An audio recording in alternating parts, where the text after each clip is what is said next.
एक सुंदर पक्षी घोंसला बनाने के लिए एक पेड़ चुनता है। यह एक अपरिवर्तनीय सत्य था। यहाँ तक 13वां राजकुमार भी कोई अपवाद नहीं था। इस अराजक हुआन दुनिया में पूर्ण शक्ति के बिना एक बैकर खोजना बहुत महत्वपूर्ण था। ट्रू मार्शल डोमेन और प्राचीन बैरेंस महाद्वीप में भी ऐसा ही था। दूसरे शब्दों में, ऐसा नहीं था कि उसके पास दूसरे विचार थे। वो दोनों पक्षों से लाभ उठाने की योजना बना रहा था। 13वां राजकुमार स्पष्ट रूप से एक महत्वाकांक्षी व्यक्ति था। वह एक व्यक्ति द्वारा हेरफेर करने के लिए कैसे तैयार हो सकता है? यदि उसके पास केवल मार्शल संप्रदाय होता तो उसका जीवन मार्शल संप्रदाय के हाथों में होता। हालांकि अगर वह दूसरी ताकत लेकर आते तो सब कुछ अलग होता। इसके विपरीत उसके लिए प्रतिस्पर्धा करने के लिए दोनों सेनाएं उसे और भी अधिक समर्थन देंगी। उसके लिए बहुत से लाभ थे। हालांकि ऐसा करना आग से खेलकर खुद को जलाना बेहद आसान था। एक बार उनमें से एक नाखुश और खेलने के लिए अनिच्छुक था तो वे पूरी तरह से नष्ट हो सकते थे। ये शिवेन इसे कैसे नहीं समझ सकती थी। उन्होंने अपने शुरुआती वर्षों में बहुत सारी किताबें पढ़ी थी। इस तरह की षड्यंत्र और साधन संपन्नता का उपयोग किसी भी दुनिया में किया जा सकता है। तो वह एक नजर में इस चाल के माध्यम से देख सकता था। अंत में उसने वास्तव में ऐसा करने का साहस करने के लिए किस पर भरोसा किया? यह सोचकर येज़ेबेल अपने चेहरे पर एक चंचल मुस्कान दिखाने से खुद को रोक नहीं सका। किनली की अभिव्यक्ति हरे और सफेद के बीच उतार चढ़ाव करती रही। वह अपने गुस्से को दबा रहा था, जिसके बारे में बोलते हुए उसने वास्तव में 13वें राजकुमार की परवाह नहीं की और उसे समान स्तर का व्यक्ति माना। अब वह वास्तव में 13वें राजकुमार द्वारा मूर्ख बनाया गया था। उसके दिल में गुस्सा कैसे नहीं जल सकता था? हालांकि वह अभी भड़क नहीं सका। उन्होंने 13वें राजकुमार में बहुत अधिक निवेश किया था, इसलिए वे थोड़े समय में उसे मूर्ख नहीं बना सकते थे। इसके अलावा मार्शल संप्रदाय की केवल मानव रक्त रेखाओं के साथ सहायक बलों की आदत के साथ थोड़े समय में 13वें राजकुमार को बदलने के लिए किसी को ढूंढना आसान नहीं होगा। महामहिम, मेरा यह मित्र बहुत शक्तिशाली है। साधारण लोग उसके समकक्ष नहीं है। जब आम लोगों के बारे में बात की गई तो किनली ने गूई पर नजर डाली। उत्तेजना बेहद स्पष्ट थी। इस समय एक अतिरिक्त सहायक होना स्वाभाविक रूप से सुरक्षा की एक अतिरिक्त परत है। महामहिम, आप क्या सोचते हैं? किनली ने जबरदस्ती अपने दिल में गुस्से को दबा लिया और ठंडेपन से कहा। किनली को अपमानित होता देखकर 13वें राजकुमार की अभिव्यक्ति नहीं बदली। इसके बजाय उसने अपने दिल में थोड़ी खुशी महसूस की। किनली ने कहा था कि वह यहाँ उनकी मदद करने के लिए आया था, लेकिन किनली के शब्दों में श्रेष्ठता का हल्का सा भाव था, जिससे 13वें राजकुमार काफी दुखी महसूस कर रहे थे। इतने लंबे समय के बाद वह आखिरकार अपना गुस्सा निकाल सका। शक्तिशाली, मैं देखना चाहता हूं कि आप यह कहने का साहस करने में कितने सक्षम हैं कि आप शक्तिशाली हैं। इस समय गूई ने अपने चेहरे पर एक अजीब सी मुस्कान के साथ येज़ेबेल को देखा और तुरंत बेशर्मी से हमला कर दिया। बूम! शून्य में एक जोर से बिखरने की आवाज थी और शून्य तुरंत उसकी हथेली से बिखर गया। बड़ा हाथ तेजी से उठा और सीधे येज़ेबेल की ओर दब गया। टकराना! यह बड़ा हाथ येज़ेबेल के सिर से 3 इंच ऊपर दबा हुआ था। यह उनकी स्वर्णिम दिव्यताओं द्वारा अवरुद्ध था और 1 इंच भी आगे नहीं बढ़ सका। हालांकि उस भयानक शक्ति ने एक सूक्ष्म हवा बनाई थी और पूरी तरह से उसके शरीर पर गिर गई थी। उसके काले बाल पूरे आसमान में उड़ रहे थे। क्या यह सब तुम्हारे पास है?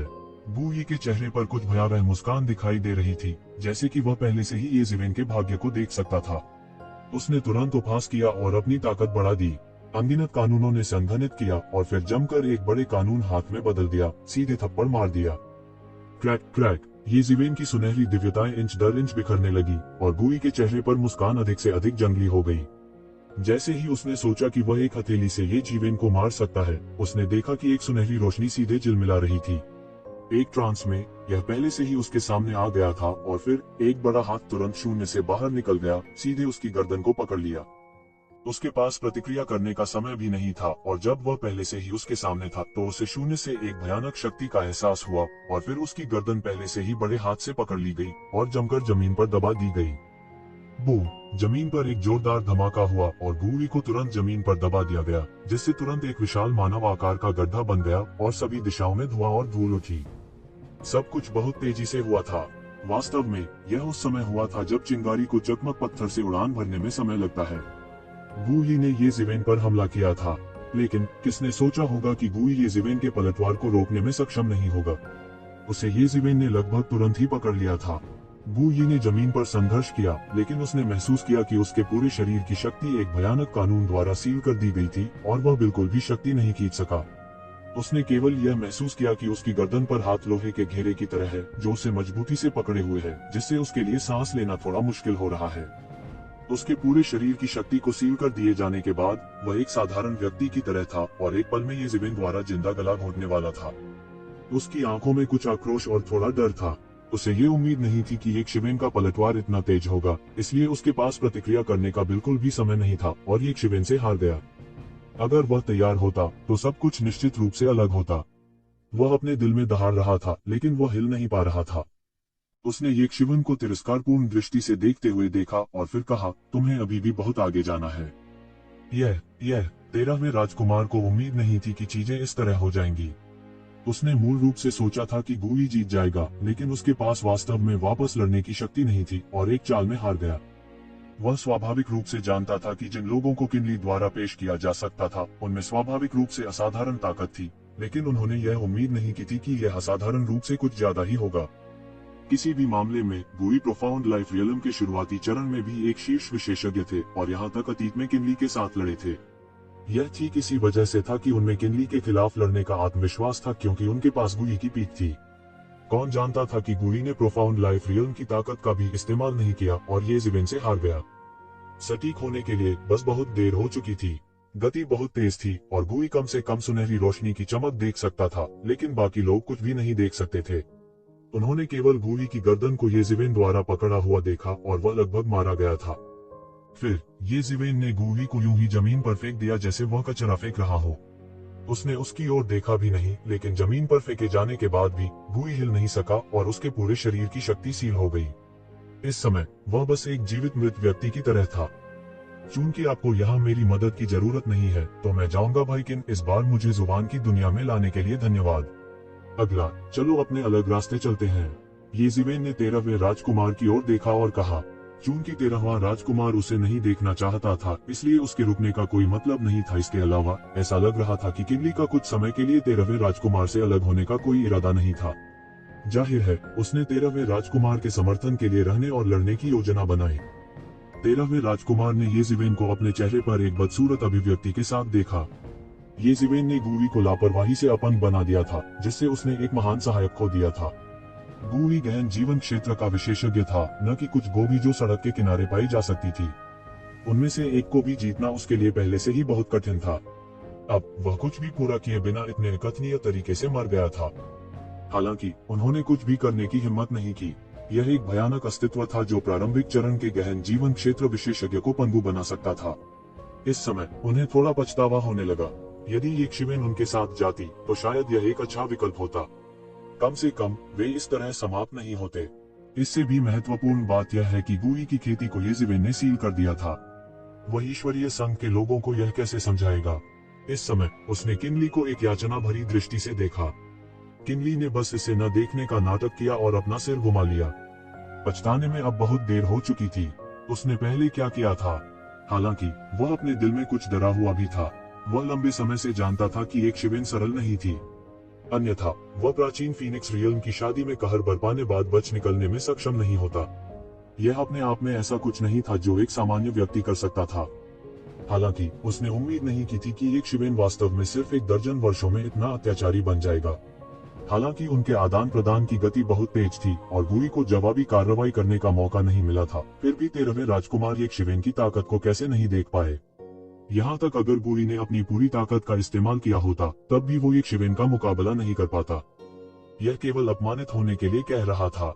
उसने गुई के गुस्से भरे हाव भाव को देखा। यह स्पष्ट था कि गुई इसे स्वीकार करने को तैयार नहीं था। वह मदद नहीं कर सकता था, लेकिन अपने दिल में व्यंग्य कर रहा था। इसमें नाराज होने की क्या बात थी? गुई ने स्थिति को स्पष्ट रूप से देखा भी नहीं था और फिर भी बदला लेना चाहता था। क्या मजाक! हालांकि ये ज़िवेन जितना मजबूत था, 13वें राजकुमार को उतना ही गुस्सा आता था। अगर यह मामला नहीं हुआ होता और उसने यक्षिवेन के साथ मिलकर काम किया होता तो निस्संदेह उनके जीतने की संभावना बहुत अधिक होती। 13वें राजकुमार की नजर 13वें राजकुमार की ओर और भी अधिक घृणा से भर गई। यदि 13वें राजकुमार को मार्शल संप्रदाय के ऊपरी सोपानक द्वारा नहीं चुना गया होता तो वह पहले ही अपने गुस्से से उसे थप्पड़ मार देता। यह देखकर कि किनली उसकी उपेक्षा कर रहे थे, 13वें राजकुमार तुरंत और भी उदास हो गए। हालांकि उन्होंने अपना गुस्सा निकालने की हिम्मत नहीं की। उपस्थित सभी लोग उससे कहीं अधिक अत्याचारी थे।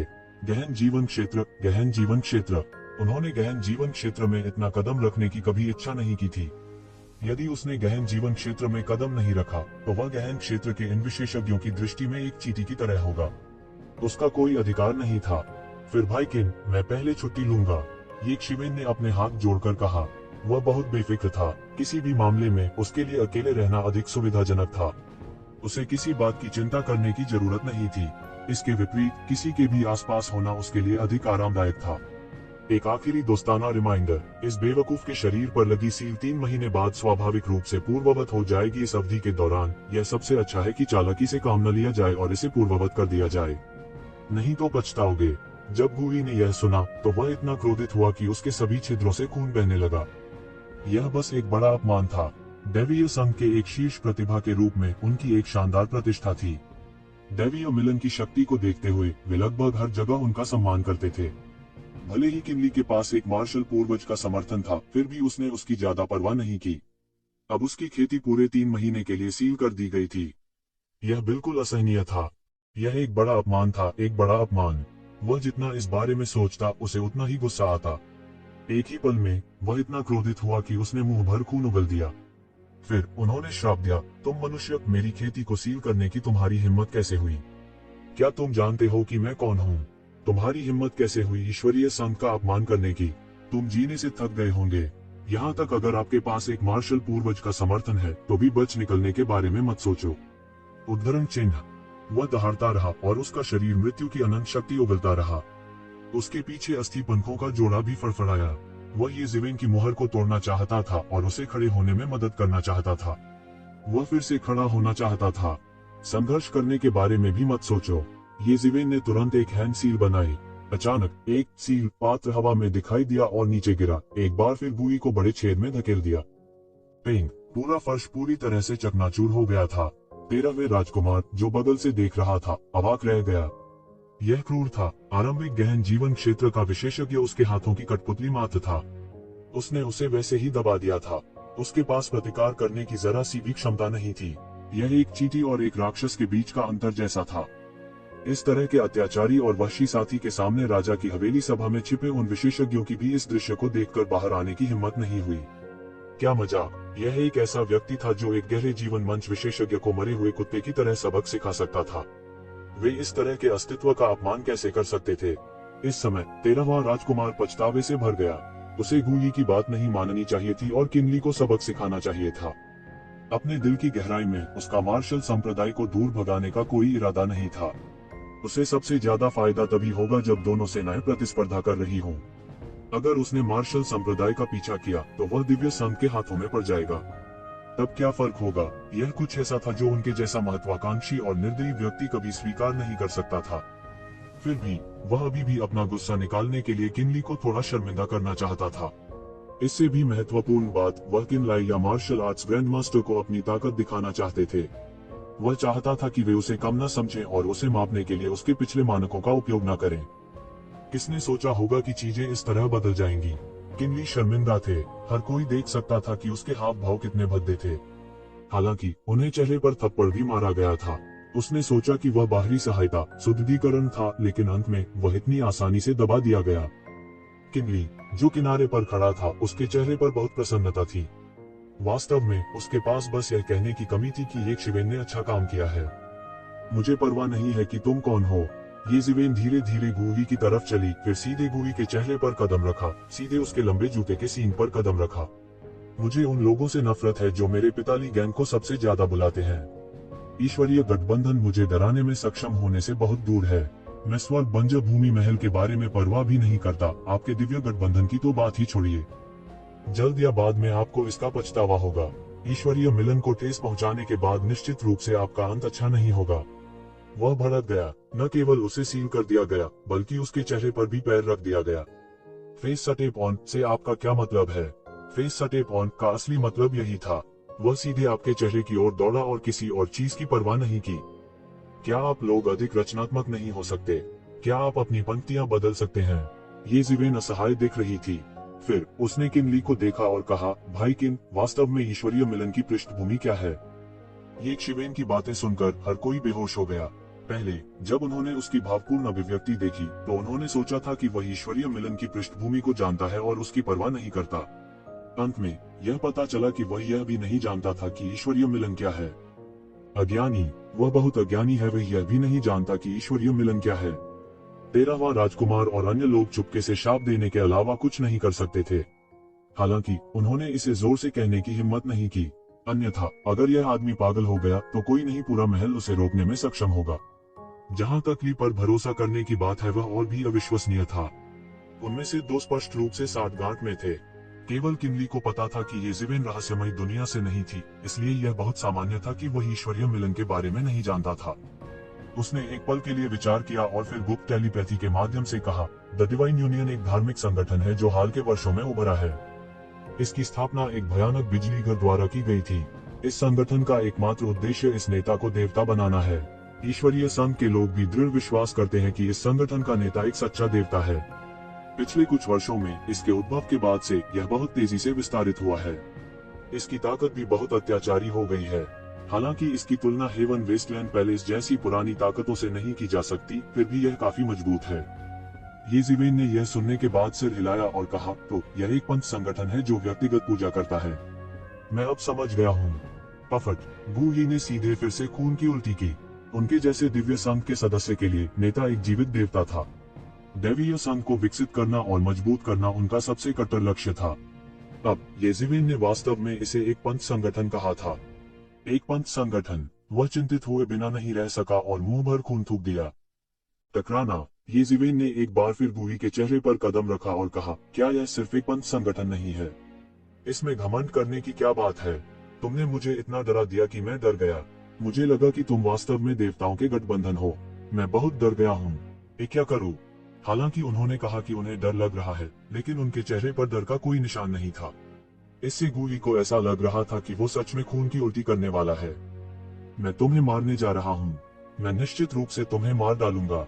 गूही लाल चेहरे के साथ दहाड़ा। रुको जब तक आप पहले मुक्त नहीं हो सकते।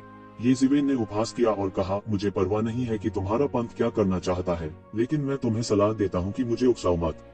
अगर यह भाई किन का सामना करने के लिए नहीं होता तो तुम मर जाते अगर तुम ऐसा करने की हिम्मत करते मुझ पर प्रहार करें। भाई ये, हालांकि ईश्वरीय संघ की तुलना स्वर्ग बंजर भूमि महल जैसी पुरानी ताकतों से नहीं की जा सकती, फिर भी यह बहुत मजबूत है। दैवीय संघ में कई विशेषज्ञ हैं। मुझे डर है कि आप अपमानित करके बहुत परेशानी का कारण बनेंगे गूही इस तरह। हालांकि यह मामला मुझसे जुड़ा हुआ है, इसलिए मैं सिर्फ खड़े होकर नहीं देखूंगी। किनली ने येज़ेबेल को देखा और कहा, मुझे मार दो, इसमें डरने की क्या बात है? भाई किन, आपको इस मामले में चिंता करने की जरूरत नहीं है। मैं अभी यहाँ आया हूँ और अभी तक कुछ नहीं किया है। अगर उन्होंने मेरा पीछा करने की हिम्मत की तो मैं उन सभी को एक एक करके मार डालूंगा। उस स्थिति में कोई भी भविष्य में मुझ पर लापरवाही से हमला करने की हिम्मत नहीं करेगा। येज़ेबेल ने उदासीन तरीके से कहा। हालांकि उसके दिल में वह कुछ और सोच रहा था। कभी कभी प्रसिद्ध होना ही उनकी सुरक्षा की रिपोर्ट करने का सबसे अच्छा तरीका था। यदि उसका नाम फैल गया तो यह स्वाभाविक रूप से उसे बहुत परेशानी से बचाएगा और उसे एक एक करके उनकी तलाश नहीं करनी पड़ेगी। किनली थोड़ा अवाक था। गूही स्पष्ट रूप से बंदर को चेतावनी देने और अपनी ताकत स्थापित करने के लिए इसका इस्तेमाल करने के लिए मुर्गे को मारने की योजना बना रहा था। हालांकि किसी के लिए अपनी शक्ति स्थापित करने के लिए दैवीय संघ के सदस्य का उपयोग करने का साहस करना शायद अभूतपूर्व था।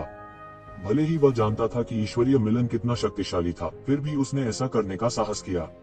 वह या तो दीवाना था या उसके पास गजब का आत्मविश्वास और तरीके थे। स्वाभाविक रूप से उसे विश्वास नहीं था कि येज़ेबेल एक पागल था। उस स्थिति में येज़ेबेल के पास निश्चित रूप से अन्य तरीके थे। वह नहीं जानता था कि वे क्या थे। ऐसा लग रहा था कि येज़ेबेल और अधिक रहस्यमयी होती जा रही थी। 13वां राजकुमार थोड़ा भ्रमित था। किनली को वास्तव में यह अजीब कहाँ मिला था। यह कुछ ज्यादा ही क्रूर था। क्या वह वास्तव में यह नहीं समझ पाया था कि ईश्वरीय मिलन कितना भयावह था? एक अस्तित्व जो एक मार्शल पूर्वज के साथ संघर्ष कर सकता था स्वाभाविक रूप से बहुत शक्तिशाली था। हालांकि यह लड़का वास्तव में परवाह नहीं करता था। उसने यह भी कहने का साहस किया कि वह जितने आएंगे उतने लोगों को मार डालेगा। यह कुछ ज्यादा ही क्रूर था। कितना शक्तिशाली और अभिमानी है। वह ईश्वरीय संघ के सदस्यों की भी परवाह नहीं करता है। वह वास्तव में 3 महीने के लिए दिव्य संघ से एक रहस्यमय जीवन क्षेत्र विशेषज्ञ को सील करना चाहता है। यह व्यक्ति कहाँ से आया है? मैंने क्यों नहीं किया उसके बारे में पहले सुना? क्या तुमने देखा? यह केवल एक चाल थी।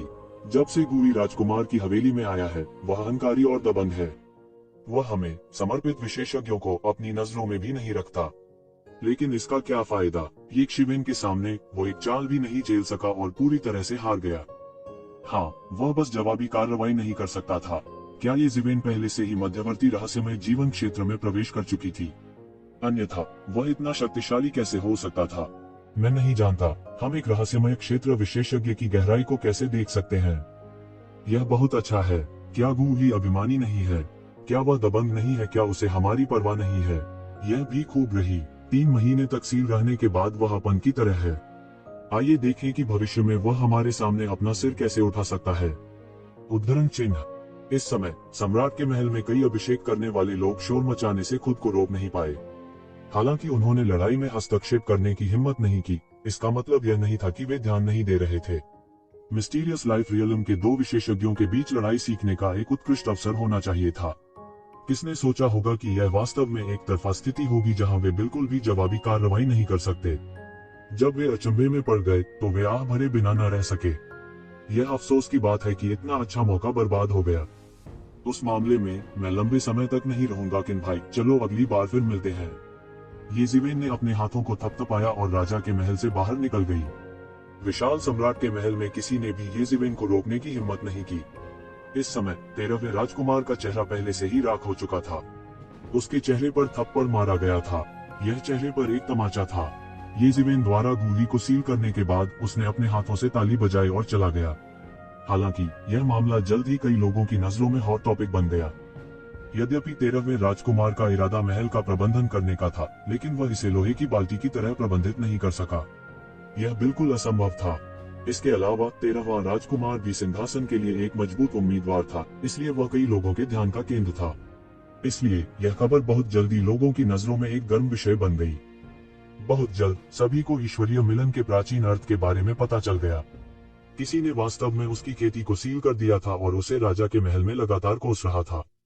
ये जिवेन जा चुका था, लेकिन सील अभी भी वहां थी, इसलिए उसके लिए हिलने का कोई रास्ता नहीं था।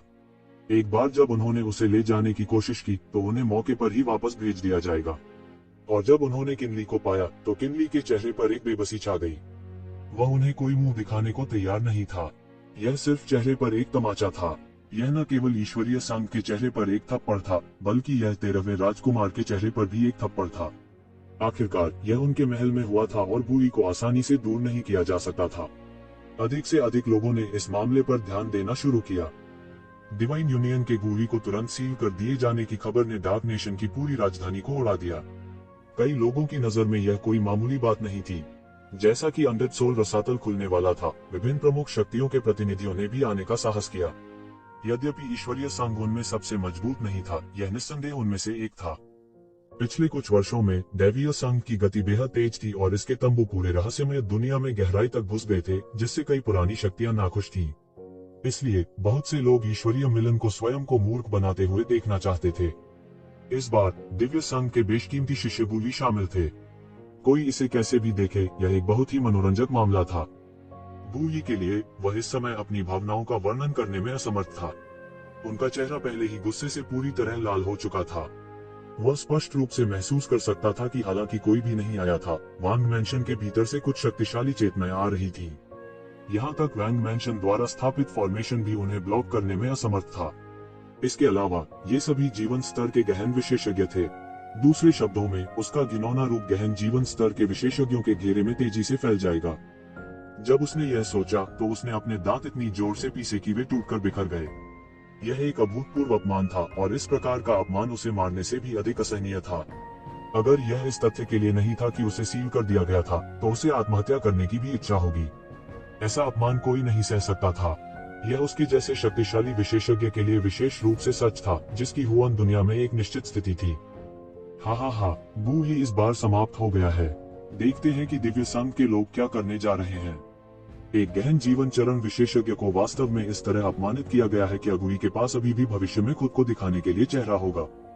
क्या मजाक है। मैंने सुना है कि वह एक ही चाल में पकड़ लिया गया था। वह पूरी तरह से अपमानित है। यहाँ तक अगर उसे एक लेट प्रोफाउंड लाइफ स्टेज या यहाँ तक एक पीक प्रोफाउंड लाइफ स्टेज विशेषज्ञ का सामना करना पड़ा, तो वह इस तरह खत्म नहीं होगा। खेदजनक स्थिति।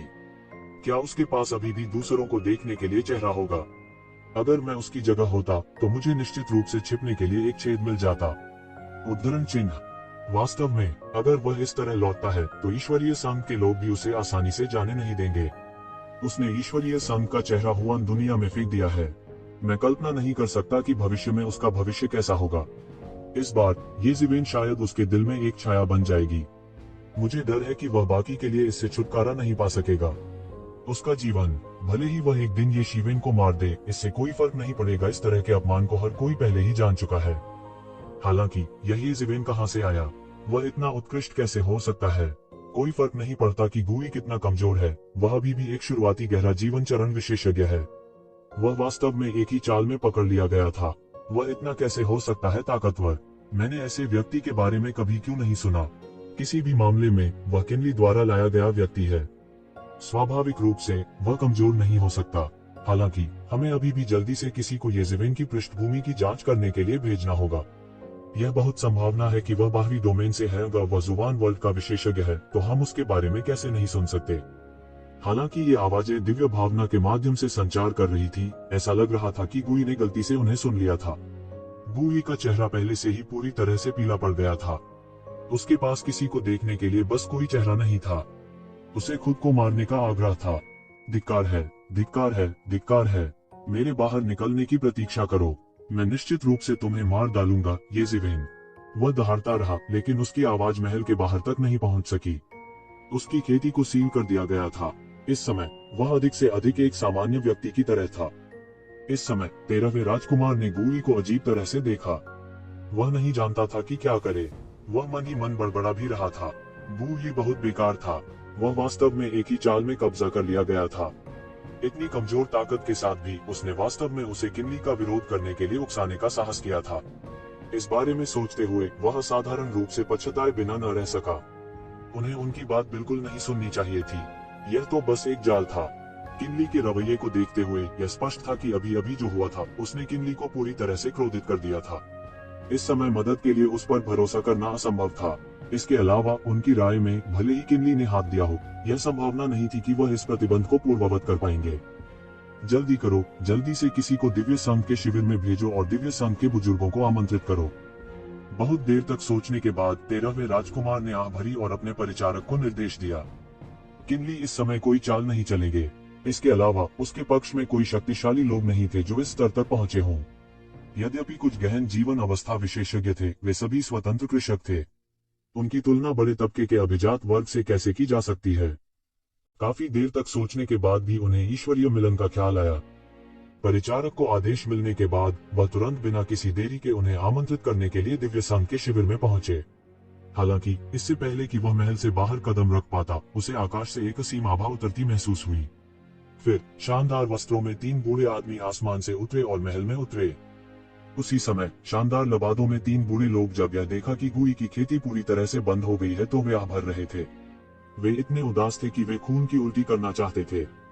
उनके भाव भद्दे हो गए। जब से ईश्वरीय मिलन का उदय हुआ है, वे हर जगह लड़े हैं। उन्होंने सबसे मजबूत दुश्मनों से मुकाबला करने का साहस भी किया था। इससे पहले उन्हें कभी इस तरह अपमानित नहीं होना पड़ा था। यह ईश्वरीय संघ के चेहरे पर एक निर्मम तमाचा था।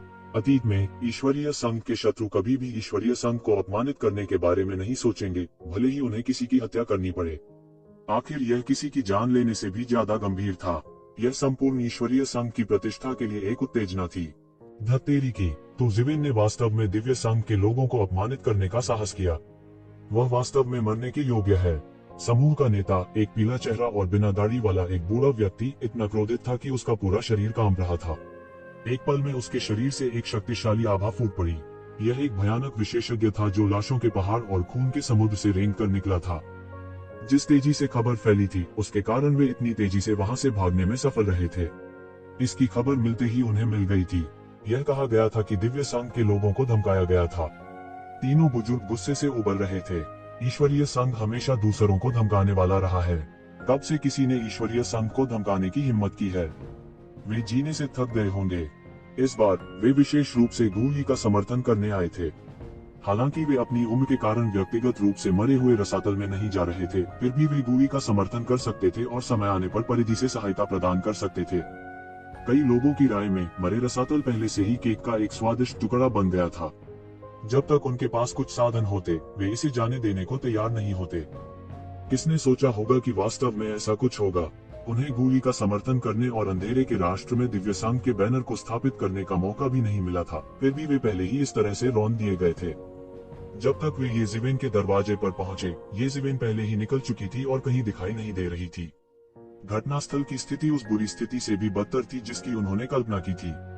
इस बार गूली को वास्तव में एक मरे हुए कुत्ते की तरह पीटा गया था और यह कहा गया था कि येज़ेवेन ने वास्तव में उसे एक चाल में हरा दिया था। इस बार दैवीय संघ वास्तव में चेहरा खो चुका था। उन्हें इतनी बार रौंदा गया था कि वे उसे उठा भी नहीं सकते थे। उसकी आभा सीधे बह गई और 13वें राजकुमार को सीधे इसकी चपेट में आ गया। उसका चेहरा पीला पड़ गया, उसके होंठ बैंगनी हो गए और वह लगातार कांपता रहा। जब एक गहन जीवन अवस्था विशेषज्ञ की भयानक आभा बह गई, तो संभावना थी कि बहुत से लोग इसका सामना करने में सक्षम नहीं होंगे। किनलाई, जो एक तरफ खड़े थे, ने भी बिना कोई कमजोरी दिखाए अपनी आभा बिखेर दी। सभी दिशाओं में एक सुनहरी रोशनी फैल गई और युद्ध के मैदान की आभा बह गई। यद्यपि उसके कौशल की तुलना बूढ़े आदमी से नहीं की जा सकती थी, वह एक रहस्यमय जीवन क्षेत्र का विशेषज्ञ था, इसलिए वह स्वाभाविक रूप से 13वें राजकुमार की तरह शक्तिहीन नहीं होगा। जब बूढ़े व्यक्ति ने देखा कि येज़ेवेन पहले ही गायब हो चुका है, तो उसे अपना गुस्सा निकालने के लिए कोई लक्ष्य नहीं मिला। इस प्रकार वह अपनी आभा को उदास किए बिना नहीं रोक सका। 13वें राजकुमार मुश्किल से अपनी सांस रोक पा रहे थे। एक रहस्यमय जीवन क्षेत्र विशेषज्ञ, यह एक रहस्यमय जीवन क्षेत्र विशेषज्ञ की सच्ची शक्ति थी। गहरे में रहस्यमय जीवन क्षेत्र तक पहुंचने की उसकी इच्छा बढ़ गई। यदि वह एक सच्चा रहस्यमय जीवन क्षेत्र विशेषज्ञ होता, तो क्या ये लोग अभी भी इस तरह उसकी अवहेलना करने का साहस करते? वह इतना क्रोधित था कि उसके होंठ कांप रहे थे। उन्हें कुछ लोगों ने बेरहमी से थप्पड़ मारा था। द डिवाइन यूनियन ने अपनी प्रतिष्ठा की परवाह की, लेकिन क्या 13वें राजकुमार ने इसकी परवाह नहीं की? अगर यह बात निकल गई, तो क्या 13वें राजकुमार के पास अब भी कोई चेहरा बचा होगा? अगर उसे इस हद तक मजबूर किया गया, तो राष्ट्र के अंधेरे में उसकी वीर छवि एक दिन में नष्ट हो जाएगी। यह सब उस शापित येज़ेवेन ने किया था।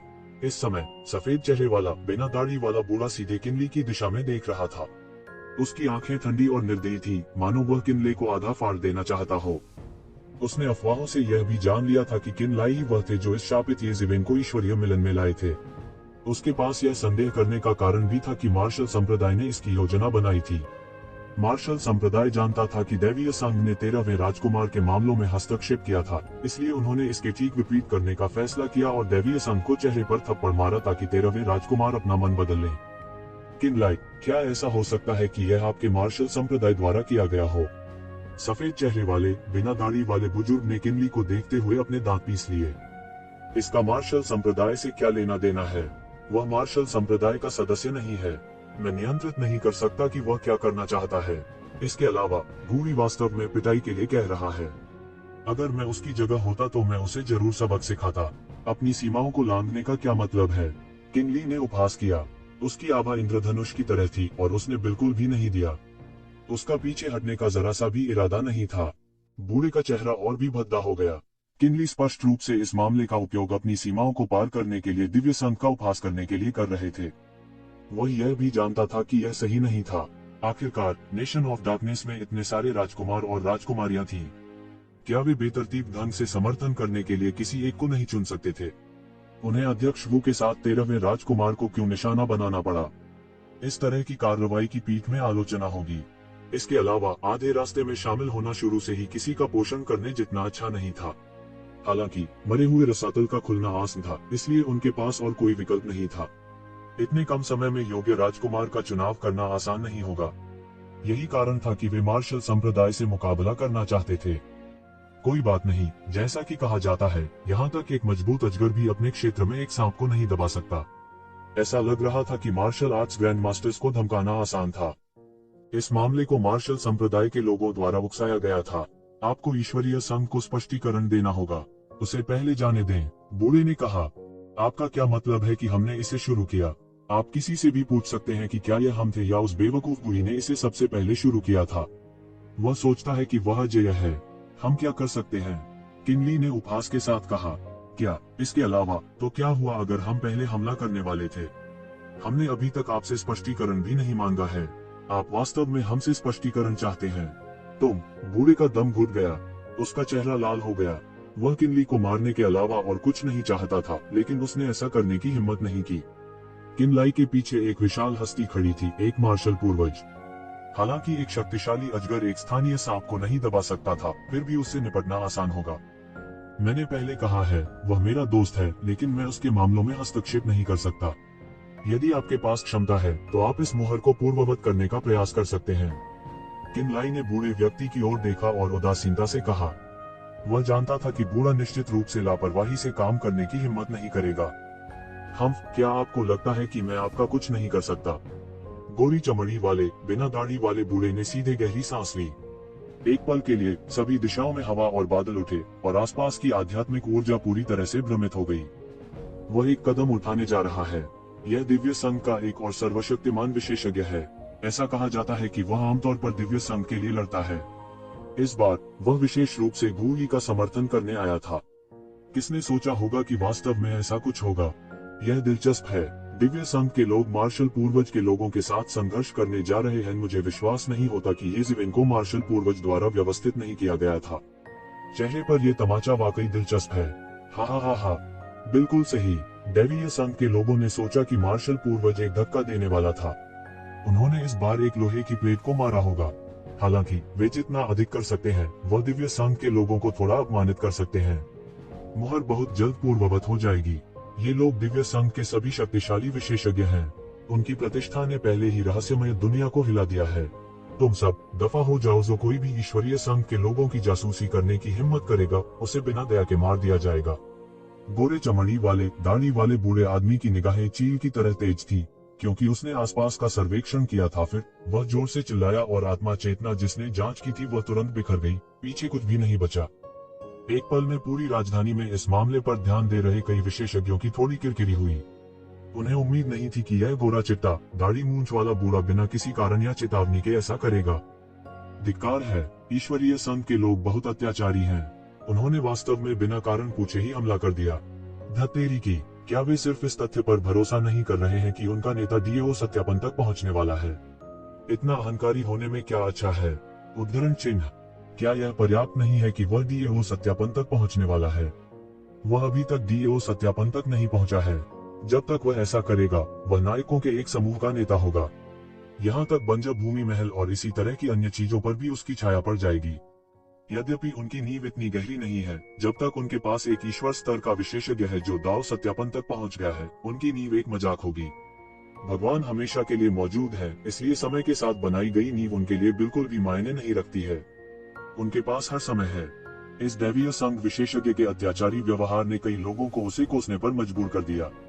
उनमें से हर एक अत्याचारी विशेषज्ञ था, तो वे उससे कैसे भयभीत हो सकते थे? हालांकि उन्होंने बेईमानी से देखने की हिम्मत नहीं की, फिर भी वे आसपास खड़े होकर देखते रहे। वे तुरंत नहीं गए। बूढ़ा भी जानता था कि कब रुकना है और उसने फिर उनका पीछा नहीं किया।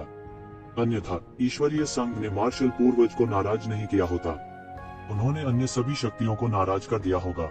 हालांकि वे हाल के वर्षों में बहुत तेजी से विस्तार कर रहे थे और पहले से ही अन्य सभी शक्तियों को नाराज कर चुके थे। यह बड़ी तस्वीर थी। जब छोटे मामलों की बात आती थी तब भी सहयोग की संभावना थी। क्रोधित मार्शल पूर्वज के खिलाफ लड़ने के लिए अपनी ताकत उधार लेना एक उत्कृष्ट तरीका था। मैं देखना चाहता हूं कि यह किस तरह की सील है जो वास्तव में इतना घमंडी होने की हिम्मत करती है। उसने इसे देखा भी नहीं। इसके बजाय उसने गूली के शरीर पर लगी मुहर को पकड़ लिया। उनके कौशल को देखते हुए उन्हें स्वाभाविक रूप से देखभाल करने की आवश्यकता नहीं थी। टकराना। जैसे ही उसका बड़ा हाथ गूली के शरीर पर लगी सील को पकड़ने वाला था, पूरी सील अचानक एक सुनहरी रोशनी से टिमटिमा उठी जिसने आसमान को भर दिया। यह सुनहरी रोशनी सीधे आकाश में सील शब्द के साथ एक विशाल पारदर्शी सीमा में घनीभूत हो जाती है, बस किसी को भी इसके पास जाने से रोकती है। जब बड़े हाथ ने सीधे पारदर्शी बाधा को पकड़ लिया तो सील का पात्र तुरंत एक शक्तिशाली प्रकाश के साथ फट गया और फिर बड़ा हाथ हिल गया। थम थम थम। पीला दाढ़ी रहित बूढ़ा कुछ कदम पीछे हट गया और अपने सामने के दृश्य को विस्मय में देखा। हालांकि उसने अपनी पूरी ताकत नहीं लगाई थी। यह कैसे हो सकता है? वह सील भी नहीं तोड़ सका। यह कैसे संभव है? वह वास्तव में मोहर को तोड़ भी नहीं सकता। वह गहन जीवन क्षेत्र के शिखर पर एक विशेषज्ञ है। उसके एक आकस्मिक हमले में प्रारंभिक चरण के गहन जीवन क्षेत्र विशेषज्ञ की शक्ति होती है। कितना भयानक है! यह मोहर इतनी अत्याचारी कैसे हो सकती है? हालांकि यह भी अच्छा है। ईश्वरीय मिलन के लोगों के लिए यह अच्छा होगा कि वे थोड़ा कष्ट उठाएं। किसने उन्हें इतने वर्षों तक इतना घमंडी और निरंकुश रहने के लिए कहा? अब उन्होंने लोहे की थाली को लात मार दी है। यह अभी खत्म नहीं हुआ है। उसने अभी अपनी पूरी ताकत का उपयोग नहीं किया है। वह बस इसे आकस्मिक रूप से परख रहा था। हालांकि उसने सील नहीं तोड़ी है, इसका मतलब यह नहीं है कि उसके पास ऐसा करने की क्षमता नहीं है। चलो बस इंतजार करो और देखो। बहुत से लोग तुरंत हंगामा करने लगे और जोर से चर्चा करने लगे। हालांकि ये आवाजें बिल्कुल भी छिपी नहीं थी और सीधे गोरे चेहरे वाले बूढ़े व्यक्ति के कानों में पड़ी। देखते ही देखते उसका रंग गुस्से से हरा और सफेद हो गया। उसने अभी अभी अपनी पूरी ताकत नहीं लगाई, लेकिन नतीजा यह रहा। वह इन लोगों के लिए उपहास और ब्लैकमेल का विषय बन गया था। मुझे कोशिश करने दो। इस समय पीले बिना दाढ़ी वाले बूढ़े आदमी के पीछे एक बूढ़ा आदमी था जो वानर मानव की तरह लग रहा था। उसका पूरा शरीर लंबे बालों से ढका हुआ था और केवल उसकी आंखें ही बहुत चमकीली थी। यह भी एक अजीबोगरीब जनजाति थी जो मानव जनजाति से बिल्कुल अलग थी। वानर मानव ने एक कदम आगे बढ़ाया। उनका मजबूत शरीर एक भयानक छोटे पहाड़ की तरह था, जैसे एक असीम आभा बह गई हो। फिर उसने अपनी हथेली से थप्पड़ मारा। बूम! आसमान ढह गया और धरती धंस गई जैसे भयावह तार सीमा से टकरा गई। जब हथेली मुहर से टकराई तो मुहर शब्द तुरंत पूरी मुहर से निकल गया। अतुलनीय रूप से विशाल प्राचीन शब्द से एक अत्याचारी आभा बह गई और दुनिया की सारी शक्ति को सील कर दिया। सारी शक्ति और सब कुछ इस प्राचीन शब्द से मुहरबंद होने वाला था। टकराना। बंदर आदमी को गाद से पकड़ा गया और ताजा खून का मुंह थूकते हुए मौके पर उड़ते हुए भेजा गया। उसकी ताकत पीले दाढ़ी रहित बूढ़े आदमी की तरह अत्याचारी होने से बहुत दूर थी। वह केवल एक गहरा जीवन क्षेत्र मध्यवर्ती चरण का योद्धा था। दोनों दलों की ताकत समान स्तर पर नहीं थी। हर कोई हैरान रह गया। यहाँ तक जो लोग लड़ाई देख रहे थे वे भी तुरंत चौंक गए। वह मध्य गहन जीवन अवस्था का विशेषज्ञ था। भले ही उनकी ताकत पीले दाढ़ी वाले बूढ़े आदमी की तुलना में बहुत कम थी, फिर भी उन्हें दूसरों की तुलना में एक वास्तविक विशेषज्ञ माना जा सकता था। फिर भी वास्तव में उन्हें एक ही वार में उड़ाकर भेज दिया गया। यह कैसे संभव है? गहन जीवन क्षेत्र के मध्यवर्ती चरण का एक विशेषज्ञ उस मुहर का कुछ भी नहीं कर सका जो उसने पीछे छोड़ दी थी। कोई आश्चर्य नहीं कि गूरी को उसके हाथों हार का सामना करना पड़ा। उसे सिर्फ एक नुकसान नहीं हुआ, उसने बस एक लोहे की प्लेट पर प्रहार किया। कोई आश्चर्य नहीं कि वह एक चाल में कब्जा कर लिया गया। अगर ये ज़िवेन यहाँ होती तो मुझे डर है कि गहन जीवन क्षेत्र के मध्यवर्ती चरण का यह विशेषज्ञ भी ये ज़िवेन को रोकने में सक्षम नहीं होता। अगर वो होता तो मुझे लगता है कि वो बुई से ज्यादा मजबूत नहीं होता। यह किस प्रकार की मुहर है? मैंने हजारों वर्षों से मुहरों का अध्ययन किया है, मैंने किस प्रकार की मुहर नहीं देखी है। मैंने इससे पहले कभी क्यों नहीं देखा? यह एक छद्म दाव रून है। यह एक छद्म दाव रून है। किसी ने तुरंत इसे पहचान लिया और चिल्लाया, यह एक छद्म दाव रून है। यह एक छद्म दाव रून है। किसी ने उसे पहचानने के बाद कहा, सील शब्द जल्दी से पहचाना गया। यह एक छद्म दाव रून निकला जिसने तुरंत हंगामा खड़ा कर दिया। छद्म दाव रून क्या था? यह एक ऐसा चरित्र था जिसे केवल पावर हाउस जो दाव सत्यापन क्षेत्र के असीम रूप से करीब थे को संघनित करने का अवसर मिला। इस पात्र में इस बिजलीगर का मार्ग समाहित था, इसलिए इसे अत्यंत कीमती कहा जा सकता है। यहाँ तक उनके जैसे शीर्ष बिजलीगरों को शायद ही कभी एक छद्म दाव रून को देखने का अवसर मिला हो। अकेले ही एक के पास रहने दें। बहुत से लोग बेचैन होने लगे। यह एक छद्म दाव रून था। यह एक छद्म दाव रून था। बहुत से लोगों की आत्मिक चेतना तुरंत उस पर उतर आई। ये लोग अकेले नहीं थे जो छद्म दाव रून पर आगे बढ़ना चाहते थे। उस समय गोरी चमड़ी वाला बूढ़ा भी बड़ा ललचाया। यदि वह एक छद्म दाव रून प्राप्त कर सकता है तो इससे कोई फर्क नहीं पड़ता कि वह आज हार गया। यह बिल्कुल भी मायने नहीं रखेगा। कोई आश्चर्य नहीं कि एक mid stage profound life realm विशेषज्ञ को उड़ान भरने के लिए भेजा गया था। यह वास्तव में एक छद्म दाव रून है। ये ज़िवेन कहाँ से आया है? उसके पास एक छद्म दाव रून भी है। वह कहाँ से आया है? यह सही है, यह सही है। हालांकि यह mid stage profound life realm विशेषज्ञ बहुत अत्याचारी है, ये ज़िवेन की ताकत भी खराब नहीं है। इसके अलावा वह एक छद्म दाव रून को नियंत्रित कर रहा है। यह सामान्य है कि वह इसे ब्लॉक नहीं कर सका। जब से उन्हें पता चला था कि सील शब्द एक छद्म दाव रून था, तब से सभी को अचानक एहसास हो गया था। यह अजीब नहीं था कि ईश्वरीय संघ के लोग इस मुहर के बारे में कुछ नहीं कर सके। धिक्कार है, उसने वास्तव में एक छद्म दाव रून को मुहर के रूप में इस्तेमाल किया था। ऐसा फालतू काम कौन करेगा? इस समय हालांकि बहुत से लोगों ने ये ज़िवेन को अभी तक नहीं देखा था, फिर भी अचानक उनकी दिलचस्पी इस आदमी में हो गई। एक आदमी जो स्वाभाविक रूप से एक छद्म दाव रून सील का उपयोग कर सकता है, वह एक साधारण व्यक्ति नहीं होगा। या क्या ऐसा हो सकता है कि वह केवल किसी महान शक्ति का वंशज था? हालांकि कई लोगों की सील शब्द के लिए महत्वाकांक्षा थी, फिर भी उन्होंने अभी तक कोई कदम नहीं उठाया था। वे सभी यह देखने के लिए प्रतीक्षा कर रहे थे कि ईश्वरीय मिलन के लोग कैसी प्रतिक्रिया देंगे। जब उन्होंने दैवीय मिलन के लोगों को एक झटके में पीड़ित देखा तो वे अत्यधिक चिंतामुक्त हुए बिना नहीं रह सके। वानर मानव वृद्ध ने सील को आश्चर्य से देखा। उसकी आंखें लालच से चमक उठी। उन्होंने सील का भी लालच किया। सटीक होने के लिए वक्त सील शब्द का लालच करता था। हालांकि वे इसे छू नहीं सकते थे। उनका मानना कि उनके नेता गोरे चेहरे वाले बुजुर्ग को ऐसा करने में सक्षम होना चाहिए। हालांकि बूढ़े व्यक्ति की अभिव्यक्ति गंभीर हो गई। यह मुहर अजीब है। यह उस प्रकार की मुहर नहीं है जिसे मैंने पहले देखा है। ऐसा लगता है कि यह बहुत समय पहले की प्राचीन विरासत का प्रकार है। अनगिनत वर्षों के लिए असंख्य संसारों का निधन हो गया था। लंबे समय के बाद खेती का प्रकार बहुत अलग होगा। यह ठीक उसी तरह था जैसे अतीत में दुनिया पर राज करने वाले जंगली जानवर वर्तमान खेती प्रणाली से पूरी तरह से अलग थे। सामान्य लोग भले ही उनमें अंतर न कर पाएं, लेकिन गहन दुनिया में विभिन्न दुनियाओं के गहरे क्षेत्र के विशेषज्ञ यहाँ आएंगे, उनके क्षितिज का विस्तार करेंगे।